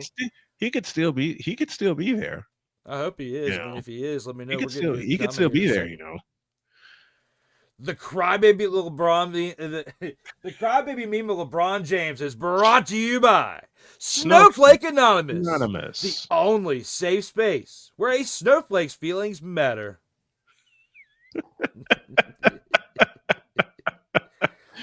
Yeah, happy holidays to all of you. It's like we haven't, folks. It's like Sir Willingham and I haven't missed a beat, even though we haven't been on the air together in a long time. It's like we haven't missed a beat. We can pick it up like a fine glove. It's just right where we left. We pick it up right where we left off. It's tough to find the timing with life's changing. Snowman's grandpa again. All sorts of wild stuff happening out here, cousins and stuff, all sorts of wild things happening. So much going on, and that's being nice about it. So much going on. My work schedule moving on. I mean, moving to a different time during the week, so it was kind of tough. Like Total Football Talk, I know it was testing Cole's buttons for a minute because my schedule was changing, like flip flopping. There was like a month between like a 4 to 6 or 7 week period where my schedule flipped like 3 or 4 times. We had to keep changing the time of the show, where we were in the afternoon to the morning to early in the morning to like 8 a.m. Yeah, I caught all those changes because sometimes you guys were on when I was on. Mm-hmm. And we finally settled into this season of football, because this is only our second season covering it with the show. We've been able to do this entire year in the same slot on Mondays, like 11 a.m. I'm glad. I'm glad you guys have been able to find a groove, because it's tough to do. You're working with multiple people's schedules. Like it's you can't get upset about it. He's got a work career. He's also got other hobbies and stuff within this that we work with, and just to be able to share the Total Football Talk platform is fun. And then it is. It's all built around both of our talents. The communication is key, and just showing up. Just showing up when you got to be there, but also communicating through and through, and a week ahead of time, like you got to go out of town. Like, of course we do all that, and that way we can still make these projects happen. But apparently my mic sucks again. But this is at 7:49 p.m. Eastern time. He was either giving me a hard time about this microphone, but you haven't said a word to me about not being able to hear me. So that's why I've been able to hear you great. I've been able. The only time I didn't hear you is when you inadvertently muted yourself. That one time, yeah, and then I clicked the button. Yeah, you had inadvertently muted yourself. All the other times, it's been great. And I think a lot of that, like you said, has to do with the angle of the microphone, which is why I have this in front of me, and I use my boom mic and my mic arm instead of my mic stand that I had last year, because I had so many problems trying to adjust it. But it takes a bit to find that groove. It takes a bit. Yeah, I mean, it definitely does, and it definitely depends on how things are rocking and rolling for you. As Six said, with the Patrick Mahomes, Travis Kelce, Lamar Jackson, Derrick Henry, they're all looking good in those MVP Christmas coats. However, Andy Reid looked like great dressed as Santa after the game, eating that red velvet cake over here. You know, they're all gathering. They're in two different places, but they're in spirit with one another. These are the champs. These are the ones that could we possibly see facing one another in the AFC Championship game. It's just like you said. These are the champs. These are the champs. To be the champs, you got to beat the champs. Yep. And to LeBron's be the champ, going to cry about this past champs. Christmas Day all he wants to, but we are going to destroy that topic. Oh, I can't wait. In the Gridiron Scoop. I can't wait. A few more comments we got to go through first. Kenneth Clark says, "Hey, Snowman, how are you doing tonight? I'm doing good tonight. Are you streaming 3-header for us all?"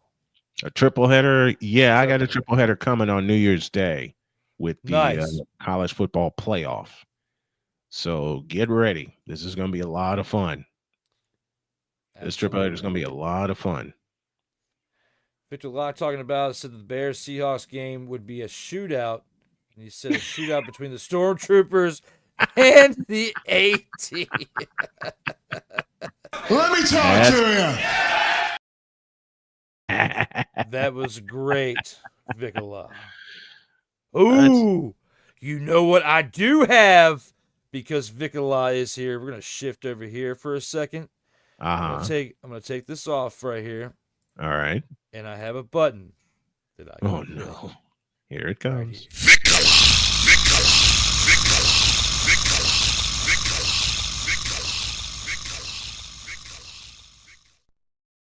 You can't go wrong with that. Is in the house. You cannot go wrong with that at all. School definitely. But when it comes to Vicola, definitely that's a good one. Mick says the Rams will lose. Also says that I deserve to be fired. And then he says the Bears talk it up the expletive. S for shenanigans, typing error. My mistake. Sick diggy. You sound better now. I sounded kind of distorted, I guess, when I slid away because it might have been when I was doing this. Yeah, I was shifting and doing the in front of the camera thing. I just set the desk up and everything that I was telling you about in the green room. Yep. And still getting things set up from the other day when I got it. So by the end of the weekend, I'll have it straight. But for a quick throw together of TFT XTRA with Snowman, it's definitely getting the job done. You did great, man. You did great with the setup. So, folks, do us a favor. When we're together and we're on Cole's channel, please, and I beg of this of myself, limit the swearing because that is a requirement. That is a requirement. He's commenting all these comments on Sartoba. So like I'm. Oh, okay. I looked at them, but I didn't read them. But yeah, you know. Yeah, I'm just. Mick's been watching on Snowman. You know how Mick is on. I know. It's just it's something that's important to me as it is important to you guys. So it's like I talked about earlier. My wife gave me a stern talking to about that, so I'm shaping things up myself. Whether you're gonna have a stern talking to, whether you gotta have a stern talking to, or a stern talking with them, either way, somebody's gonna take.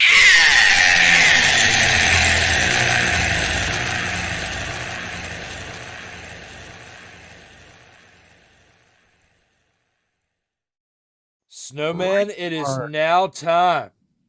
It is now time that we go on to the Snowflake of the Week.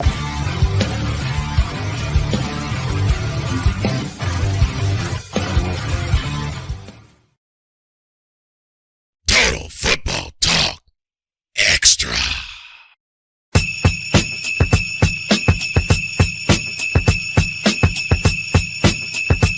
It's extra chilly tonight as the Snowman, Brian Snow, is in the house with me as we discuss the Snowflake of the Week pick.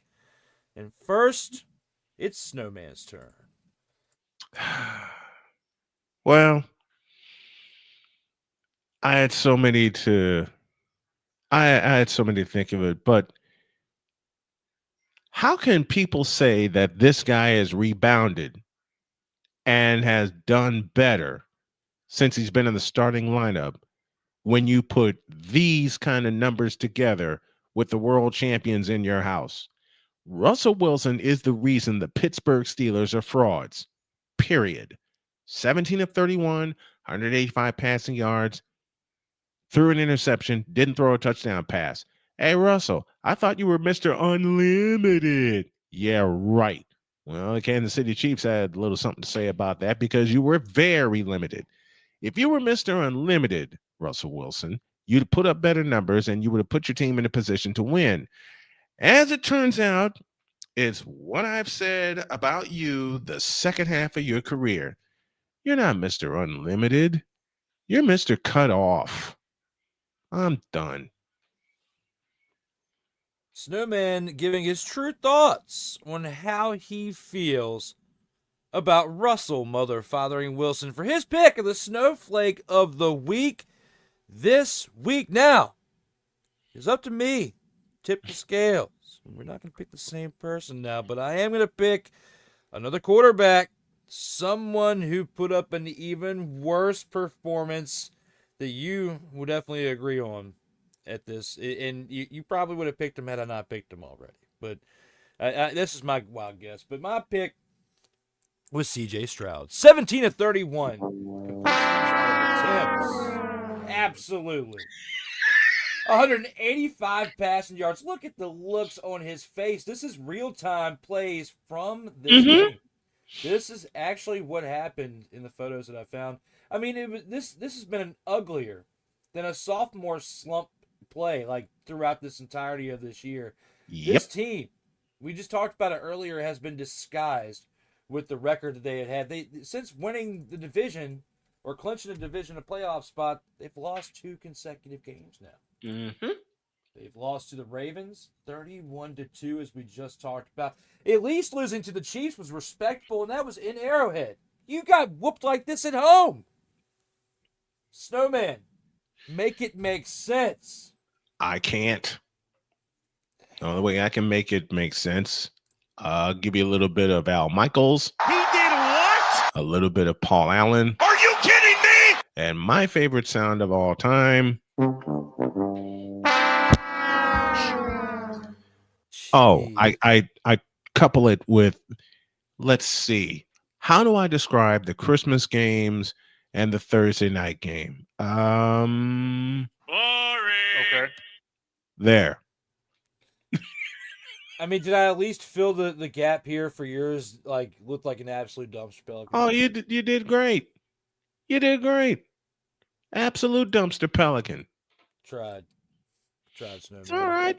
It might have been right. for being on the fly. The numbers might not have been 100%, but the picture in the pick was. So doing it on the fly to try to keep. I wanted Snowman to be involved.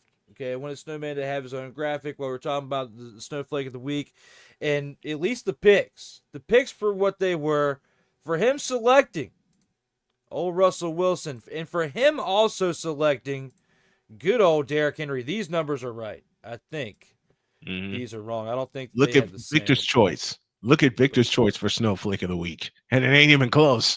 Let's go back. Caleb Williams. Fingernail paint and expletive. Victor, I have a song for you. Oh God, I can't believe I'm going to break this out. But use a troll. Troll. Use a troll. Troll. Use a Nicola. Use a troll.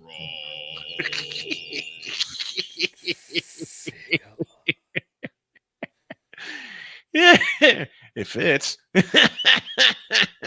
I've now reached level 40. It does. It definitely does fit. But I was trying to. Yeah. So his Snowflake of the week, Caleb Williams. So he's still in the quarterback conversation. Yeah. How could I have missed that? Oh, and the Snowflake of the week is Crybaby Laker that you'll be discussing shortly. Yeah. I respect that pick. We just couldn't pick it because it wasn't football, but I respect his pick. We couldn't pick it because it was too. We couldn't pick it because it was too easy. We couldn't pick it because it was too easy. But before we get too far, I want to give a shout out to Sick Diggy earlier, and to those of you who are watching, no matter what platform you're on. If you're watching this on Sartoba Media, Snowman Multimedia, or on Comey, Comey Media, want to give you all a shout out to those of you who were there earlier today, as we were talking about the Commanders winning yet another game, as Jaden Daniels throws 5 touchdowns to beat the Eagles 36-33. 10-5 Commanders. Snowman, real quick pick before we go into the next segment. Do they win Sunday night against the Atlanta Falcons at home? By plenty. By plenty. Oh, yeah. Jaden Daniels. You guys want to hear a fucking story? Tell them the story, Snowman. Jaden Daniels gets 400. Without even. You're fucking scared. Yeah, you're fucking scared, man. You're scared of that 400. Tell them, Snowman. Keep telling the story. 400. I want Jaden Daniels to get 400. I originally said 500, but you want to save Jaden Daniels for the playoff run. So Jaden gets 400. He rests for the fourth quarter, and that's that. Game, set, match. Do you think the Falcons can come to town and say, Hell to the no, to the no, no, no, no. Hell no, no, to the no, no. I think the Falcons come to town, and they're going to wind up saying, no, as they leave out of the back door. with an 8-8 record? With an 8-8 record. Snowman. 8-8, 8-8, 8-8. That's Falcons winning the South. Stop the cap. Please. Yeah, the Bucks need to win the cat. They need to win it. The Bucks need to put it away, and they need to put it away now. Yeah, they've been depleted with injuries. Like other teams have had it worse, but I feel pretty bad for good old Tampa Bay, man.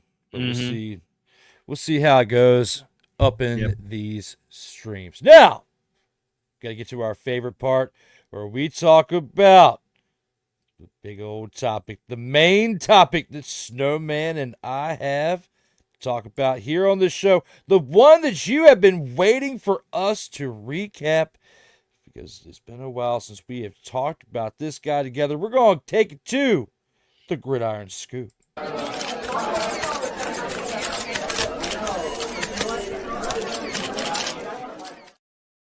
The Gridiron Scoop tonight is powered to you by Sartoba Media, where the struggle is real to be awesome. If you haven't subscribed to this channel, you suck as a person. If you don't watch this channel, you suck as a person. Yes, we are live. You suck because you miss out on the laughter, on the shenanigans, on the wild things that are going to come from this dome piece that is still breathing, okay? The shenanigans out here in these streams, you know that you are the one taking the... If you're not subscribed or watching it out here in these streams, please don't end up like this. Guess what? Shut up. You'll be on a fucking plane. No! Go into a place that you're not sure of until you check in off the plane and you find out you're somewhere you don't want to be. Speaking a language you don't know to the point to where you're saying this to them. English, motherfucker, do you speak it? In a place where you need to know this. You should know your role and shut your mouth. When it comes to this. You can't handle the truth. And as always, Acknowledge me. and we're back, Snowman, as we're here for the Gridiron Scoop. That was in honor of Snowman. And a quick shout out, as we were talking about it earlier, to D Willy in the evening. Make sure you check out Taco Tuesday. Destroy Santa, now available. Last episode before the holiday break was this episode 30 from this past Thursday night, a week from this past Thursday. Snowman and the homage to that when it comes to the Gridiron Scoop, when it comes to a certain person, when it comes to talking about this man right here. Okay. How you feeling about his comments and about our main subject when it comes to shots being fired? LeBron says Christmas Day is for NBA, not NFL. How do I feel? He asks such a question and gives me a curveball the size of a grapefruit. Let me see. How can I talk about why? First of all, LeBron, why are you opening your mouth? Okay? You may have won on Christmas night, and I hate that. But have you done anything significant as of late? Bishop Bullwinkle, answer that question for me, will you please? It's right up right now. Hell to the no, to the no, no, no, no. Hell no, no, to the no, no. Thank Always you. edit out that miscue. Thank you. Thank you. Now, how in the world can you fix your whole mouth? There goes the Southerner in me. Matter of fact, Bishop Bullwinkle, play it again, please. Bishop Bullwinkle did. Hell to the no, to the no, no, no, no. Hell no, no, to the no, no. What the hell am I doing in her? Now, that is absurd. What's absurd is LeBron thinking he's going to get some homage paid to him about a time where he doesn't even belong. You know, Snowman dragged me in here at the last minute to say that LeBron sucks as a basketball player, and I don't find any lies with that there statement. You can't handle the truth. To use a word that we use in the morning, these bronzesexuals don't know what they're doing, how they're doing it, why they're doing it, and why they choose to do it. And you know something? These bronzesexuals just plain make me angry. They don't really want to make me. How did David Banner put it? How did Bruce Banner put it? You wouldn't like me when I'm angry. And what made me angry on Christmas night is the fact that LeBron got all the credit for something Austin Reeves did, which was win the game. Now, look, LeBron, you just need to go away. You need to take off your basketball shoes. You need to go ahead and retire. You need to leave us basketball fans alone. You started this, and it ain't going to ever be the same until you go away. This is your fault that the NBA is in the state that it's in. You showed your in the league 20 years ago, and nothing's been the same ever since. And I mean that in a very bad way. Go away. Leave us basketball fans alone. Leave the people that actually know basketball alone, because your records don't mean to us, because you didn't earn them. You didn't earn 3 of your championships either. You know why you didn't earn them? Because of Adam Silver. Adam Silver handed you one, or handed you a couple of them, I beg your pardon. And somehow David Stern from the grave handed you one too. You suck. You ain't a good basketball player. You don't need to be in the league anymore. You could take James Harden, Kyrie Irving, and the rest of those types with you, including Luka. What the hell is his name? Yeah, Luka Doncic. You could take him too. Yeah. Yeah. Okay. And that's that. I was going to say, okay. Okay. Has risen. And now. Okay. Has fallen. Because of those P. Diddy parties.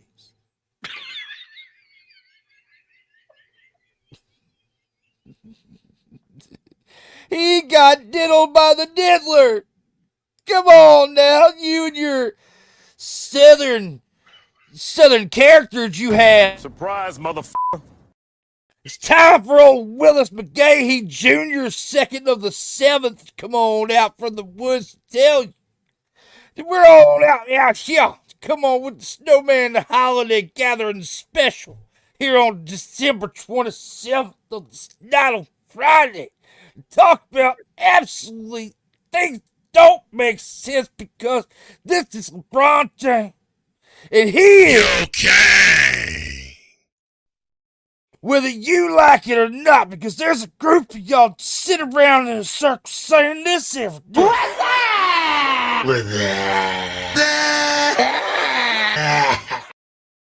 To where me and Snowman out here with our sunglasses telling you. Stop it. Get some help. Is I don't have a good southern accent.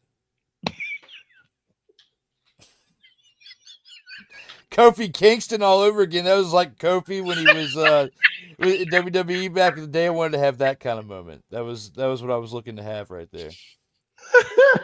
I got Snowman. That was the best part about this whole thing. Like McDonald's, I'm loving it. That is absolutely amazing. Got him. In the words of my man, Hawks, we can say the A word. Got his ass. You did. And Yippee-ki-yay, motherfucker. Come on now, Diva. Oh, my brother, testify. Stay off the weed. It is the weekend, okay? But it's too early for that. Now, when it comes to one thing that you said about LeBron that had me thinking, when it comes to this whole tirade that he was on, talking about how LeBron says Christmas Day is for the NBA, not the NFL. LeBron's over there acting like a big old baby, acting like MJF in this moment. You may claim to be the best in the world, but I'm better than you. And you know it. And no, LeBron, the NBA is not better than the NFL for one. Okay, if you're trying to be MJF representing the NBA to CM Punk in the WWE representing the NFL, no, you are not better than the NFL. I'm sorry. I don't care what kind of pedestal you have NBA on, 2K, college, playing college pro football, whatever your ranking system is for how you like the sport and the level of it, you could take that and put it where the sun doesn't shine. Snowman, how do you feel? Yes, LeBron, it is you. It has always been you. It always will be you. It is you now. Until you go away, as I mentioned a moment ago, it will always be you. For the failure, the ruining, and the plunger being pushed on a once proud league. Forever and ever, amen. I love how Snowman broke into prayer with that one. That was great. And when Victor gave me that speaking, one first. you've been holding it. Snowman have been holding it. As we praise to Okay. why is Okay. complaining like a spoiled brat regarding the NFL having games on Christmas Day? We all know who is responsible for the NBA's ratings being in the dumps. Snowman. In the toilet. This. It's in the toilet. It's in the toilet, but who do you believe is responsible for it? LeBron's the reason. Okay. You like that? You like that? You know you like that button. I love it. I love it. Never said, never will say anything different. People want to challenge me all the time. You've been on the morning show with me and say that I don't know what I'm talking about when it comes to basketball. Someone actually challenged me recently to name 10 forwards that are better than LBJ. And before I could say anything, he quickly said, "You can't do it." Oh, no. I only had to say one name to get him off the air. I said, "Does the name Tom Chambers mean anything to you?" Never heard from him again. No, man, that's kind of a dirty play, though. I mean, I expect. Listen, he got 31st. I just got 30 last. By the way, I have a gift for you. What's that? Take a look at the back. I got a gift for you. Snowman, nice. In a world where logic and sense flies Yes! completely out the window, while purple and yellow glasses are donned, rises a figure who encourages ridiculous, undying loyalty. Good Lord, I'm about to throw up. This has been yet another installment of the Bronzexual Confessions. Yes! Yes! I knew you'd love that. I think it's still. I still believe that it's on here since we're slightly off the rails for a second. The Sports Sensei is one where I think that was yes. In a world where partial greatness is celebrated and total greatness is shunned, there stands to be a figure on the lips of those who love him and those who hate him. The inane comparisons to Michael Jordan and Kobe Bryant continue and has existed since 2003. There is no end in sight, for the battle between those who unconditionally love and unconditionally hate him wages on.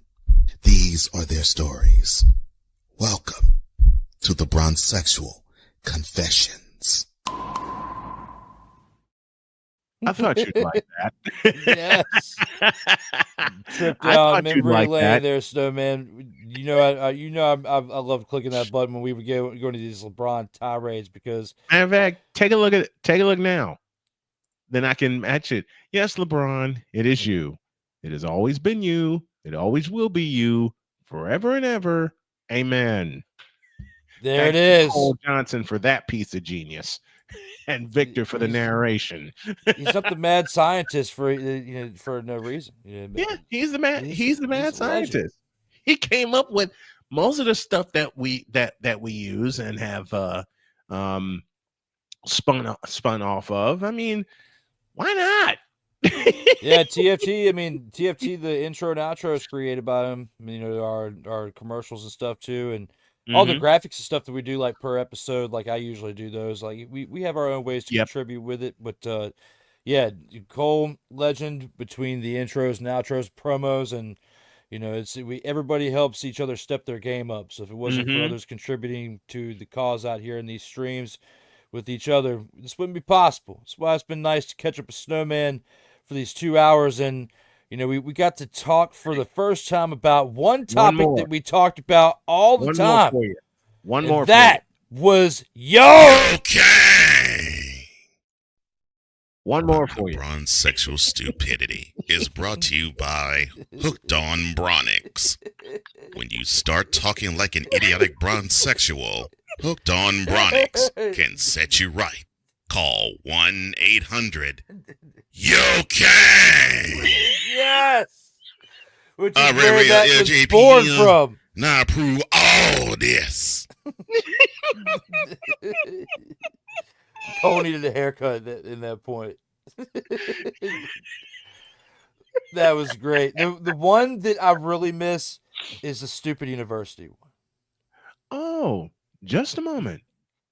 Now, you know better than to mess with me like that. It is... Where'd it go? Where'd it go? It is right here.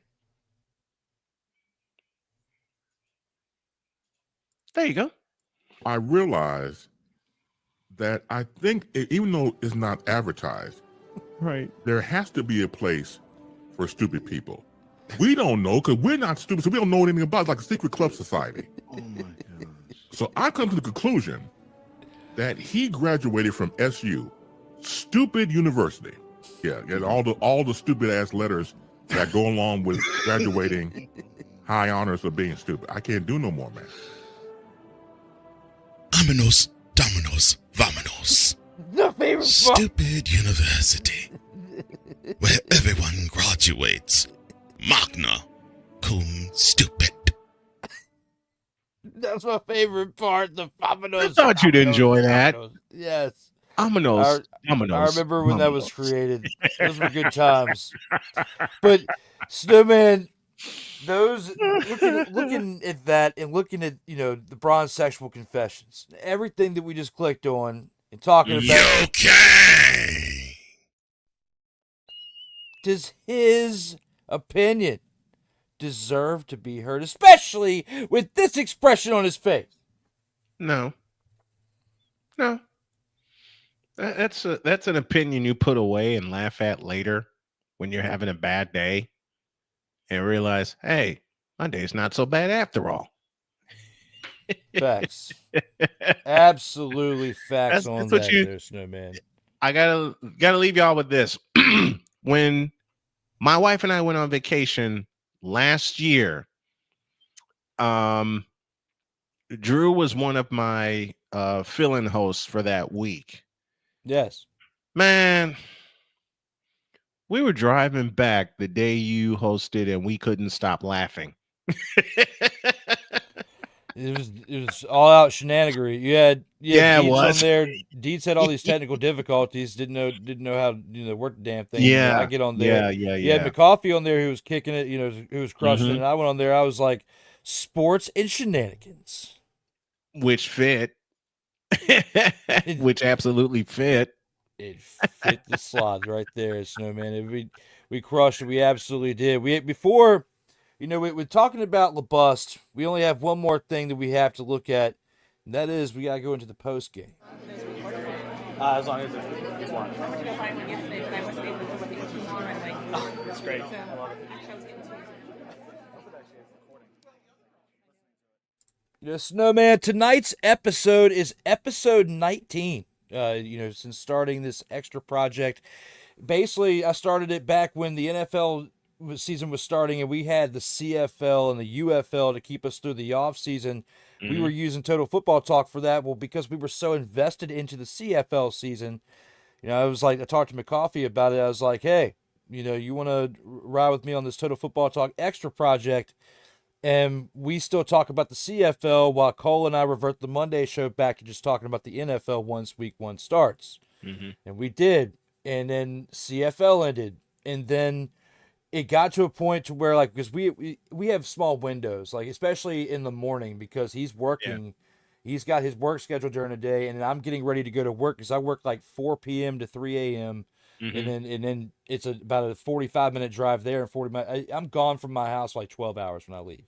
So it's a lot in the 4 days. It's only 4 days, sometimes 5 if I'm on call, but it's a lot. So when you imagine getting up like 3 hours earlier than you normally would and then doing this show, we have a short amount of time we can only do it. So when you do it on a Monday morning into the afternoon, you can't cover the Monday night game. And you don't want to go too far backwards when you're covering the show, like when we're doing it on Monday, where we don't want to go back and talk about Thursday and the Monday before, because that's just too much old news leading up to the relevant stuff. This is how this kept going. After the CFL season it made sense. So as we end the regular season to where we only have like maybe 2-3 episodes left of Total Football Talk Extra for this season, Snowman, what was it like coming on here to not only talk about football, but to talk about the one person in sports we despise the most? Okay. You know damn well that this is not a total surprise, motherfucker. When Snowman and I get together on the camera and there is any type of opening to put this man in the line of discussion, we find a way. Okay. On the subject, on the top of the chart, we have to where we can click this button 74. Okay. And at some point before this goes into the outro, I will click it a 75th time. You best believe that. Snowman, what are your final thoughts heading home from the post game?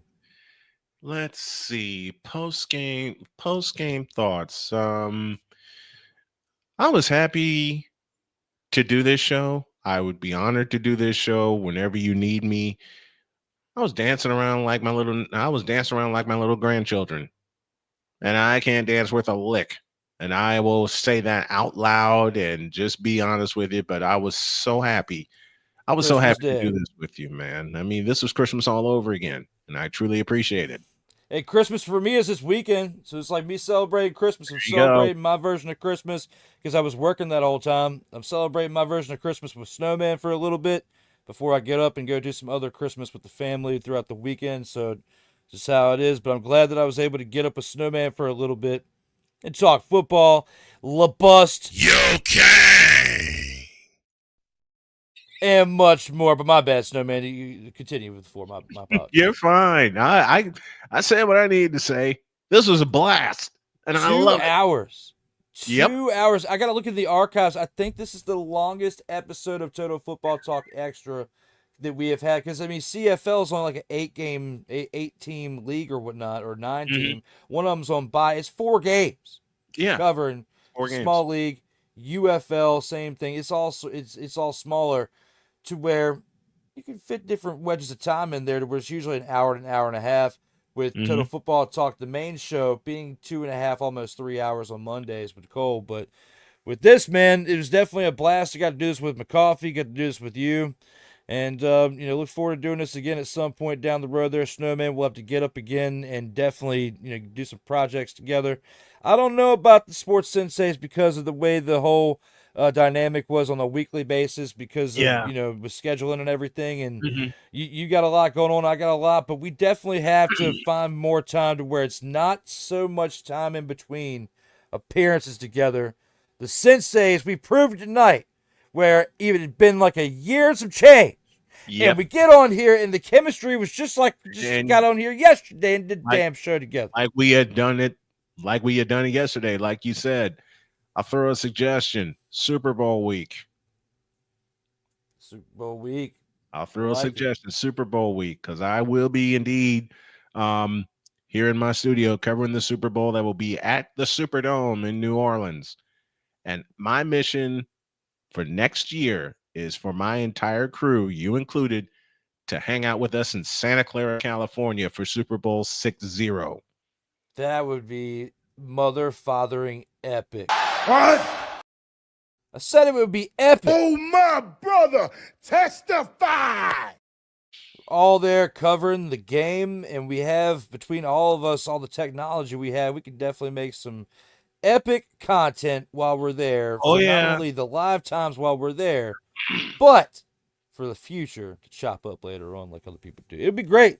Be great, Snowman. Got to test out these sunglasses. Been testing out these sunglasses since I got them the other day. New prescription.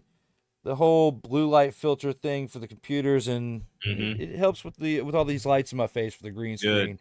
Good. It's not that bad out here in these streams, Snowman. We're out here green screening it up. You're about to be getting back into it. I certainly am. Elevating the game. Wouldn't have been able to elevate it on my own doing it with the Sartoba Media brand if it wasn't for you. Surprise, motherfucker. It's not a surprise, motherfather. This is right here. Snowman is definitely part of the struggle. Sartoba Media, where the struggle is real to be awesome. Ladies and gentlemen, we've talked about 4 games from this past holiday week. Snowman, before we get on out of here, he gave us thoughts on the Falcons. Finishing out the last 2 weeks of the season, how respectable do the 49ers finish it up with the way their record is now at 6-9? Do you think they finish it up at 8-9, or No, they're hanging it up? No, we got to see the Detroit Lions, and we're significantly beat up. How does Shane put it? I'm a homer, but I ain't stupid. I know what's coming Monday night in Santa Clara. Predicting it now, Shanahan done after this year goes somewhere else or steps down. Nope. It would be unfair. Back? It would be unfair because he went through this in 2020 with a ton of injuries. Remember, week 2, we lost Jimmy Garoppolo, we lost Nick Bosa, Solomon Thomas, and quite a few other players after going to play the Jets and the Giants. This year, we were already operating at a deficit. The dark cloud hanging over us with the Ayuk and Trent Williams situation. That situation got settled, but it was too close to the season, minus McCaffrey, and then the laundry list of injuries that we've had to deal with, to the point where we lost Jordan Mason, we lost Isaac Guerrero, Patrick Taylor was our starting running back last week against the Rams, and You know, it's just it wouldn't be fair to let Kyle Shanahan go when you don't have every part of your offense, every part of your team. Not just the offense, every part of the team, because we remind us Purdy for a week. We remind us Nick Bosa for a week. Trent Williams has been shut down. Dre Greenlaw has been shut down. This is the time for us to heal. I mean, get a full month plus off and just get away from the facility. You wrap up the season after you play Arizona, get some time away, take a vacation, and then you come back stronger, ready and more ready than ever to host the Super Bowl. And what a great way to do it. Snowman, I hope that it all comes to fruition for you. Thank you. Thank you very much. And I'm going to be part of the team that gives our best so we all can be there at Levi's Stadium in Santa Clara for Super Bowl 60 and the entire week on Radio Row in Santa Clara. Wouldn't it be crazy, though? Because, I mean, looking at the decline of the 49ers this year, injuries or not, you got a team like these Commanders right here, formerly known as the Redskins. There's been a lot of big pushback. Changing the name back to what's tattooed on my left arm. We've already established that on several occasions. Do you think that we could potentially, if all these things that you're talking about for Super Bowl 60 happens and we go, there's a potential that we see the commies in there as the NFC representative? How about this?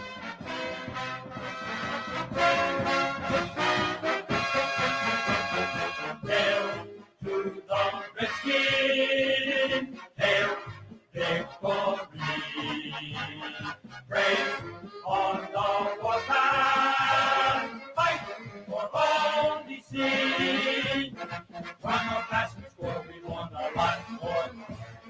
Beat them, swamp them, touch them at the point score. Fight on, till you have won. Oh yeah, I gotta grab something for Snowman while you're playing this too.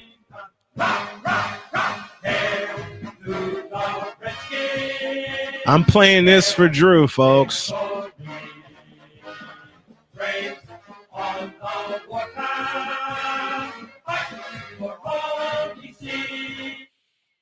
There is a possibility that next year Washington and San Francisco could clash for the NFC Championship. There's that belt. I love it. There's the belt. I love it. The W, I had to go run to the other room real quick and grab it.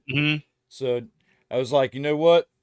I'll show you that the W doesn't stand for the commies. It stands for Willywood. That's what that's my nickname from them, because I go into promo mode on the podcast and also when I'm like a guest on there. So instead of D Willy, it's Willywood. But all of the all four of the major podcasts I do, the In or Out Sports Debate, the Commanders Gridiron Report, Total Football Talk, and D Willy in the evening are all on the belt as side plates. I love it. I love it. That's where they belong. On the side plates. That's where they belong, man. That is wonderful. And I love how the logo just makes everything pop, man. I love that belt. I wouldn't have been able to show this to you when I first got this, when I was using just the webcam on the laptop. Like, I've upgraded the stuff this year. You know, not only with just having a cool belt, but you got a green screen and everything. If you want to be able to show it, you got to have, you know, decent equipment to roll with the work we're putting into it with the graphics. So Snowman, that you designed this logo. This logo that you made is on here. You know, I think the text of the Sartoba Media is a little bit different, but the logo itself is the exact one that Snowman made. Is within this brand. So shout out to you. That's why I wanted to make sure that you were part of this, because thank you. We hadn't had a chance to do you know, an episode together or anything since the belt was unveiled back in the summer. Yeah. So well, it was an honor to be here with you tonight, man. I truly appreciate it. I truly do. You were carried on within this belt, and at some point you're gonna hold this belt. We're gonna take a picture of it just like I will with Cole. And you can see all the little tiny microphones around this logo that are made like phones. I love it. But yes, we've only got one more thing left to do now that we've looked at our football teams. We've talked about this week in football. We've gone completely extra with Total Football Talk Extra, episode number 19. For the snowman, Brian Snow, I am Drew Willingham. We've only got one more thing left to show you, and that is one badass outro. Everyone, as always, please, for yourself and us, stay safe out here in these streets.